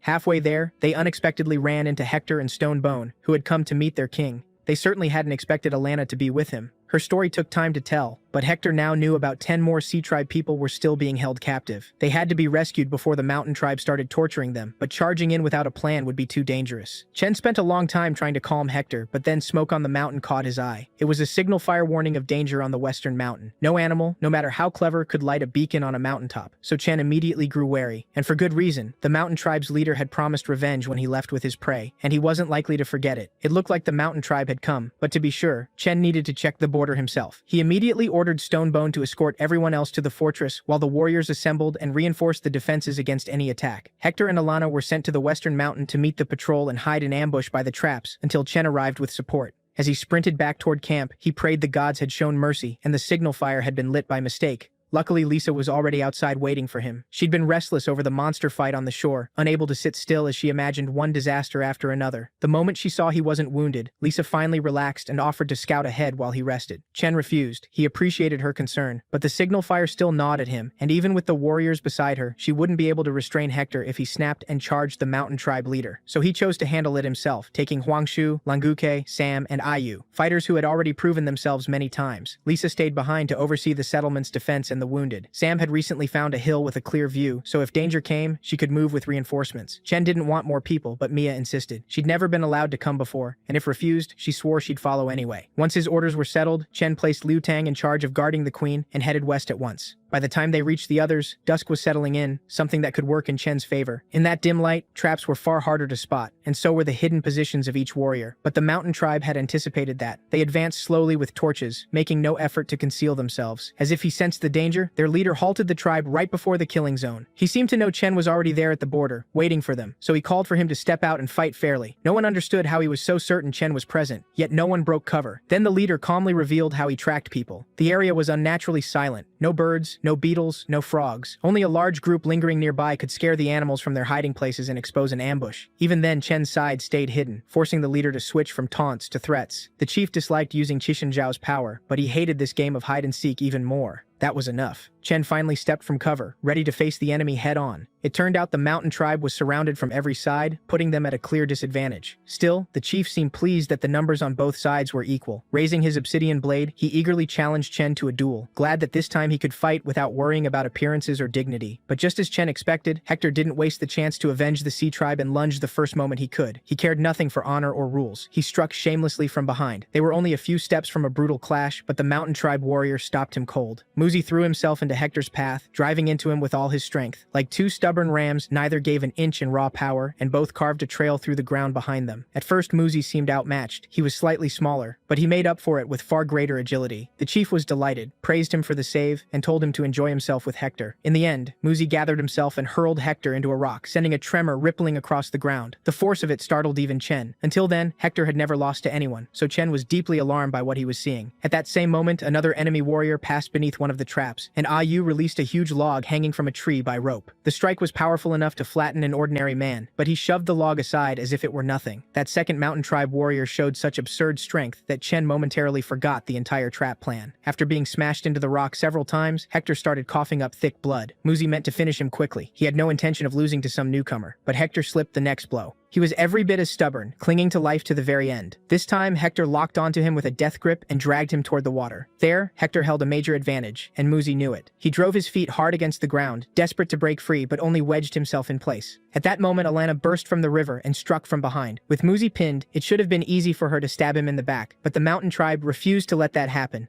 They grabbed their comrade and hurled him at Alana like a projectile, knocking her back into the water. The mountain tribe was so savage they'd even charge into terrain that disadvantaged them, so Alana had no choice but to fight the stranger off in the river. And while all that chaos unfolded, the twin brothers complained to their leader. He'd promised them fun, but Muzi and Zuihao had started without them. They didn't care who they fought, and the first target they spotted was Chen, standing there watching his warriors struggle. The twins instantly rushed in his direction, eager to finish him as fast as possible, but Huangshi and Lang Gucui intercepted them. If they wanted the king, they'd have to get through the other warriors first, which delayed their fun a little. The twins split the opponents between them and vowed that whoever lost would bear shame forever. Grinning like madmen, they hurled themselves into battle, ready to risk their lives just to bathe in enemy blood. Meanwhile, Zuihao watched the battles raging around him and couldn't decide whom to help. Fighting was all he knew, so to aid the newcomer's victory, he simply went looking for a weapon. He didn't have to search long. A log was lying right in front of him, and he casually tore it free from the rope before swinging it over his shoulder, ruining the trap in the process. Armed with that massive log, he charged toward the leader, who was dueling Chen. The chief clearly didn't like Zuihao stepping in, so he brusquely ordered him to find someone else. Somewhat disappointed, he obeyed the command and went searching for Muzi, but Muzi was already tied up with Hector. Chen understood at once that Hector, in that condition, couldn't survive two opponents, so he immediately moved to help him. But the mountain tribe leader cut him off. He swung his blade with full force across Chen's path, forcing him back and making it clear he had to focus on him. The chief was enraged that Chen kept dismissing him and acting as if he weren't there, so he attacked again and again. Each sweep of the obsidian blade came for Chen's throat, aiming to take his head, but Chen's axe kept beating the savage strikes aside. Snarling, the chief slashed wildly and warned Chen not to lose focus. He wanted to see his real strength and begin a true war between kings. Chen realized he wouldn't get away from this duel easily, and there was nothing he could do for Hector for the moment. So he turned to heavier measures and shouted for someone, anyone, to stop Zuihao. At that moment, Zuihao dragged the log across the ground, gouging a shallow trench as he advanced on Hector second by second, but still hadn't reached him. Then suddenly the log became too heavy to lift, forcing him to glance back. Just as she'd promised, Mia had joined only after Chen gave the order. Now she was clinging to Zuihao's weapon. As for sheer strength, she couldn't match the others, and Zuihao gave her a quick once-over, then lunged with those thick arms. He meant to grab her by the throat and yank her close, but an arrow suddenly struck his arm, only piercing the outer layer of skin. A second arrow followed at once, aimed straight for his face. To shield his eyes, he raised the same arm that already served him as living armor against blows. He looked thrilled by this turn of events. Now he had two playmates at once. Seeing that delighted expression, the chief allowed the uneven fight to continue. If Zuihao didn't mind, then he could enjoy himself however he pleased. Once they returned to the mountain, he'd be alone again anyway. Meanwhile, Sam and Ayu tried to protect their allies' backs, firing at whatever weak points they could find. While Chen and the others fought a bloody battle up close, they had to do everything possible from afar. But the bear trap Ayu had used before failed against Zuihao. Not only did he stay standing, he even yanked her down by the rope. An enemy like that could only be countered with brute force, yet they couldn't abandon the ambush. All they could do was stall him while Sam ran back to camp for reinforcements. And as Ayu tried to turn the battle with whatever she had on hand, Hector kept pressing Muzi. Muzi fought to break free, hammering Hector's back with his fists, but it did nothing. Every blow forced a deep, bass-like burst of air from Hector's lungs. Unfortunately, the strikes were so heavy that blood started pouring from Hector's mouth, yet he still refused to stop and kept forcing Muzi toward the water. Trying to end it quickly, Hector gathered all his strength and lifted Muzi off the ground. He sprinted for the river, eager to see how well the mountain tribe could swim. Hector was only a few meters from victory when Alana suddenly stopped him. She begged him not to enter the water. It was too dangerous. The man thrown at her earlier was still in there, attacking anything nearby. To prove it, hands suddenly clamped over her head and dragged her under. That instantly put Hector on edge, but that brief panic cost him a few more bruises. Muzi kept striking every exposed spot, leaving red welts across Hector's gray skin. Repeated blows to the same places caused internal bleeding. At last Hector collapsed, yet even from the ground he refused to let Muzi go. Pulling his last strength into one fist, he suddenly hoisted Muzi up and hurled him over his back, trying to smash his head against the ground. The hit was devastating. Blood streamed from Muzi's forehead, and he blacked out on the spot. Hector wasn't much better. He dropped beside him, trying to steady his vision as everything blurred. Racked with pain, Hector left the rest to his tribe and hoped they could win. At the same time, Langu Chui and Huang Shi faced the twins. They'd prepared a new trick and were eager to test it on the mountain tribe. To pull it off, they split to either side and charged in sync. Xiao Hu only laughed wildly, amused that the rookie tribe thought it could attack them. Seeing Langu Chui lag behind Huang Shi, the twins struck him together, trying to break their formation. They didn't hold back, using the dirtiest attacks they could. So within seconds, Langu Chui clutched at his eyes. Huang Shi wasn't about to stand by. He rushed in to help. Rather than keep beating a blinded man, he told them to find someone who could actually match them. Then, without hesitation, he hurled his hunting axe forward and buried it in one enemy's shoulder. Now the fight was even. Both sides had a wounded fighter. Weaponless, he knew he couldn't handle someone with an obsidian blade, so he raised a small shield instead. That drew all attention to him, but it was only part of the plan. Even while fighting, he counted steps to signal Langu Chui when to strike, but the shield failed him. The enemy slipped in close and stabbed him in the stomach, leaving just 2 steps before the attack point. The twins had no idea why he was counting, but when only 1 step remained, they finally understood. Huang Shi seized the twins' arms with all his strength and pinned him in place as Langu Chui launched the second phase. One clean swing of the axe should have killed the bear, so they were sure they'd won. Xiao Hu didn't grasp it right away, but the moment he saw Langu Chui above him, terror hit and he fought harder to break free. That was when his brother rushed in and shoved him aside, putting himself under the falling axe. Green grass slowly turned red as Xiao Hu watched in horror. Meanwhile, Ayu did everything she could to help Mia. Shui Hao was painfully slow, so her arrows landed perfectly, but his skin was so thick he barely felt them. His arm looked like a porcupine's back, though the arrows had only sunk in a few centimeters. This couldn't continue. Mia was struggling just to stay upright while the log whipped around in every direction, so Ayu had to find another way in. Luckily, the same rope used earlier to yank away the log lay nearby. Ayu knew Mia would catch the hint, so she started firing arrows toward it. Everyone in the tribe knew she never missed in the middle of battle, so Mia instantly ran for the rope. At that moment, Shui Hao grew uneasy when the resistance vanished and thought they didn't want to play anymore. But that idea didn't last long. Mia played along as if entertaining a giant child, calling to him from behind while she looped his legs into a tight knot. For a while, he enjoyed watching her circle him, but then his head slammed into the ground and snapped him back to reality. Mia had put everything into dropping him in one move, and she celebrated the win. Several fighters had already decided their battles, but not Hector. He'd barely had time to rest when Muzi rose again. Admitting he'd underestimated Hector, who had nearly killed him, Muzi still refused to quit. Then something happened that no prophet could have foreseen. The giant log Shui Hao had been swinging came flying straight into Muzi's head, knocking him back into the Valley of Dreams. At that point, Hector was ready to admit his brother Fang had been right about his luck, but the battle still wasn't over. The leaders kept fighting for their tribes. Again and again, they drove each other back. The struggle dragged on so long that both men's arms began to go numb. Chen knew he couldn't endure another blow, though his enemy was in no better shape. Seeing the mountain tribe leader falter, the witch's servant brought him red leaves. On her orders, he was to use the herb, even if he hated winning that way. If he burned them, the chief could return home safely, while the servant would hide from the smoke in the water and stand guard. The witch had warned of the consequences, so the servant urged him to choose wisely and avoid defeat. Chen immediately understood. He meant to cast aside restraint, strengthen his body with red ginseng, and use Pangu's power to meet the mountain tribe as an equal. Red ginseng would have been a huge advantage against the newcomers, yet the mountain tribe leader still hesitated to use it. The witch had probably read his character well, which was why she told her servant to carry the herb for any crisis. Still, no one rushed to light it. Chen couldn't let that chance slip. He swung his axe with full force, sending out a shockwave strong enough to topple several trees behind the leader. The servant survived only because he barely noticed the strike in time and leapt away. Once he felt Chen's eyes on him, he knew he couldn't hesitate anymore. If the leader wouldn't ignite the ginseng himself, then he would. Snatching up a torch, he grabbed the leaves he'd dropped in fear and moved them toward the fire, already imagining how the battle would end. But the leader stopped him. With one slash, he cut the stick and snuffed out the flame, fully aware that this might anger the witch. When the servant demanded an explanation, the chief said he didn't believe him. The witch likely had given no such order, so he told the servant to go back and deliver his own message. Clenching the leaves in fury, the servant could hardly believe this insult. The road back to the witch wasn't long, he warned, so the chief should expect punishment. Chen watched the entire exchange in silence, even as his destructive power kept rising despite the drawn-out fight. In truth, he could barely stand. After battling the ichthyosaur, he'd had no time to recover before rushing to the border, and now even his Pangu power was nearly spent. His vision swam. Chen knew he couldn't keep this up much longer. He'd be lucky to land even one more hit, and after that, he'd surely pass out. The soldiers weren't in any better condition either. Their strength had long since run dry, and they could no longer support their king properly. All Chen could do was trust his own strength and pray the next blow landed. If not, the mountain tribe leader could wipe out the whole settlement with ease. Yet that wasn't Chen's only concern. If the chief had burned the ginseng, victory would have been been certain, but instead he argued with his servant and threw the leaves away. It looked absurd, almost irrational, and no matter how Chen turned it over in his mind, he found no answer. Better to use his fists than waste strength thinking. As long as any strength remained, he had to seize the chance and finish the leader quickly. Again and again he attacked, trying to knock the man out, but the leader kept resisting and matching his steps. The chief seemed delighted to face a warrior as strong as Chen and goaded him to reveal everything he had left. Only after both were worn down did he finally notice Chen's wounded arm.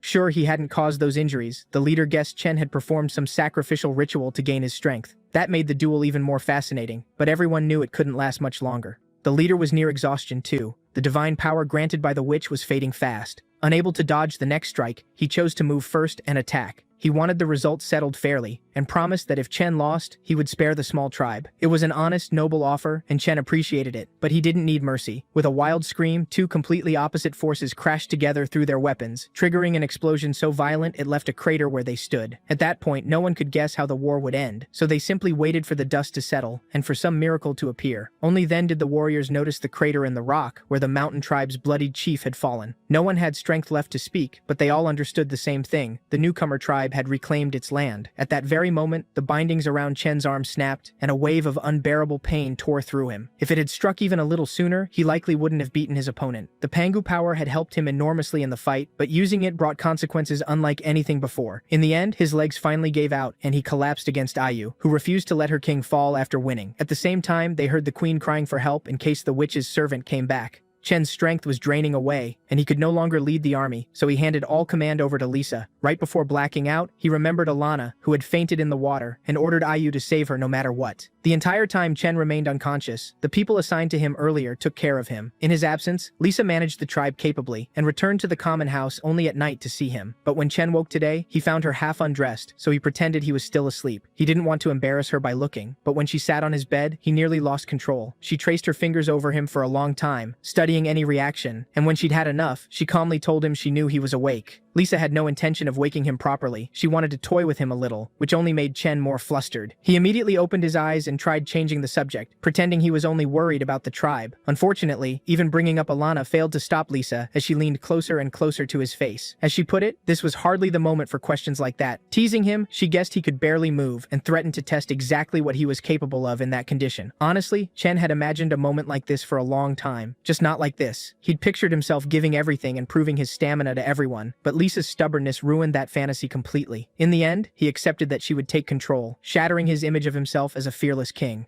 Then the system dropped a brutal surprise, a quest called 7 Times in a Night, based on the idea that a leader must be strongest in every way. Worse, one of those 7 rounds had to last at least an hour, with 5 nuggets offered as the reward. The prize sounded tempting, but the punishment killed any enthusiasm. If he failed, the protagonist would be forced to change his orientation. Reading it again, Chen couldn't imagine finishing the quest. He still hadn't recovered from fighting the mountain chief, and his arm was a wreck, so death felt more likely than success. The conditions were so absurd, they felt like a boss fight where the hero chooses suicide before the final hit. After thinking it over, he realized the system had given him a choice, so he decided to ignore the quest and wait for it to vanish. What he didn't expect was that silence counted as consent. Crying out in anger and trying to shove Lisa away, Chen cursed the system and every one of its idiotic quests. This might have become the worst day of his life, because he wasn't even allowed to rest. All he could do was hope someone interrupted them, or that Lisa would pity him and return to her duties. And then, as if fate itself stepped in, Shunda burst in, smashing half the house apart and snatching Chen away. He'd never been so grateful for a kidnapping, even if the system still didn't cancel the quest. Still, when the protagonist told the bear to stop, it acted as if it hadn't hurt him at all. Shunda carried Chen deeper into the forest, and he started thinking he'd soon become dinner. If he'd known how this ended, he might have stayed with Lisa. Accepting his fate, he endured the pain of Junda's teeth until she dropped him in front of a cave. He had no idea why he'd been brought into the forest or what they wanted from him, so he looked around carefully. Then, after the bear let out a howl, 2 cubs came out of the cave and happily greeted their mother. Until that moment, Chen had never imagined Junda was female, so he was shocked that she was also raising cubs. At the same time, the system sent a new quest. Under their mother's influence, the 2 cubs were ready to join his settlement, and he had to decide whether to accept them. He didn't hesitate for even a second and took them in, giving the settlement dependable future protection. In a few years, the cubs would grow into full warriors for the tribe. After confirming the request, he checked the population count. It had risen by 20, and the military strength now came to 68 out of 98 people. while the remaining 30 belonged to 3 man-eating bears. Once the total passed 90, the system issued a new main quest. Chen had to expand his territory to 10 square kilometers and recruit more than 300 people within 6 months. It had been so long since the last main quest that he might have forgotten without the reminder. The reward made him genuinely happy, but that hardly mattered when the task itself was so difficult. Still, there was no backing out. It was time to speed up warrior training and teach the rest of the tribe how to farm. With 3 man-eating bears on his side, Chen could worry a little less. The settlement now had solid protection. Riding with Shunda, he watched the cubs for a while and, out of boredom, decided to give them names. That pleased the mother bear, who perked up her ears to listen to Chen's ideas. Most of the names he considered didn't suit future beasts that would one day rip enemies apart, so he settled on the best options he had. He named the brown cub Shun and the red one Shun-san. They didn't understand the words, of course, but sensing their mother's approval, they nestled beside her. Either way, the quiet days were almost over, and soon he'd be buried in work again. Studying the system map, Chen was pleased to read details about nearby tribes and started planning an invasion. The map was incredibly useful. He hadn't even gone near the western camp, yet he already knew about the terrain, guard posts, and traps. Over the next 2 days, Chen planned to teach some newcomers basic farming, then head out on reconnaissance with a clear mind. But for now, he just wanted food. After the battle with the mountain chief, he still hadn't gotten to taste the ichthyosaur meat and hoped they'd saved him some. To his surprise, no one had touched the reptile without the chief's permission. The whole village knew Chen was their best cook and had waited for him to recover. 3 days passed like that. His time to rest was ending, and the protagonist finally had to pack for a trip to the neighboring tribe. For the journey, he took a bear with him, now using it more and more as a mount. At last, Ayu and Lisa came out to see him off and wish him luck on the scouting trip. He left the cubs with Huang Shi, who was already caring for the hyena cubs. He also told Lisa to keep an eye on the warriors so they wouldn't kill each other with the new catapult, and he left Alana under Ayu's care. Unfortunately, she still couldn't fully remember recent events and needed close supervision. All of that mattered so much to him that Lisa got sick of listening and hurriedly shoved him out of the house.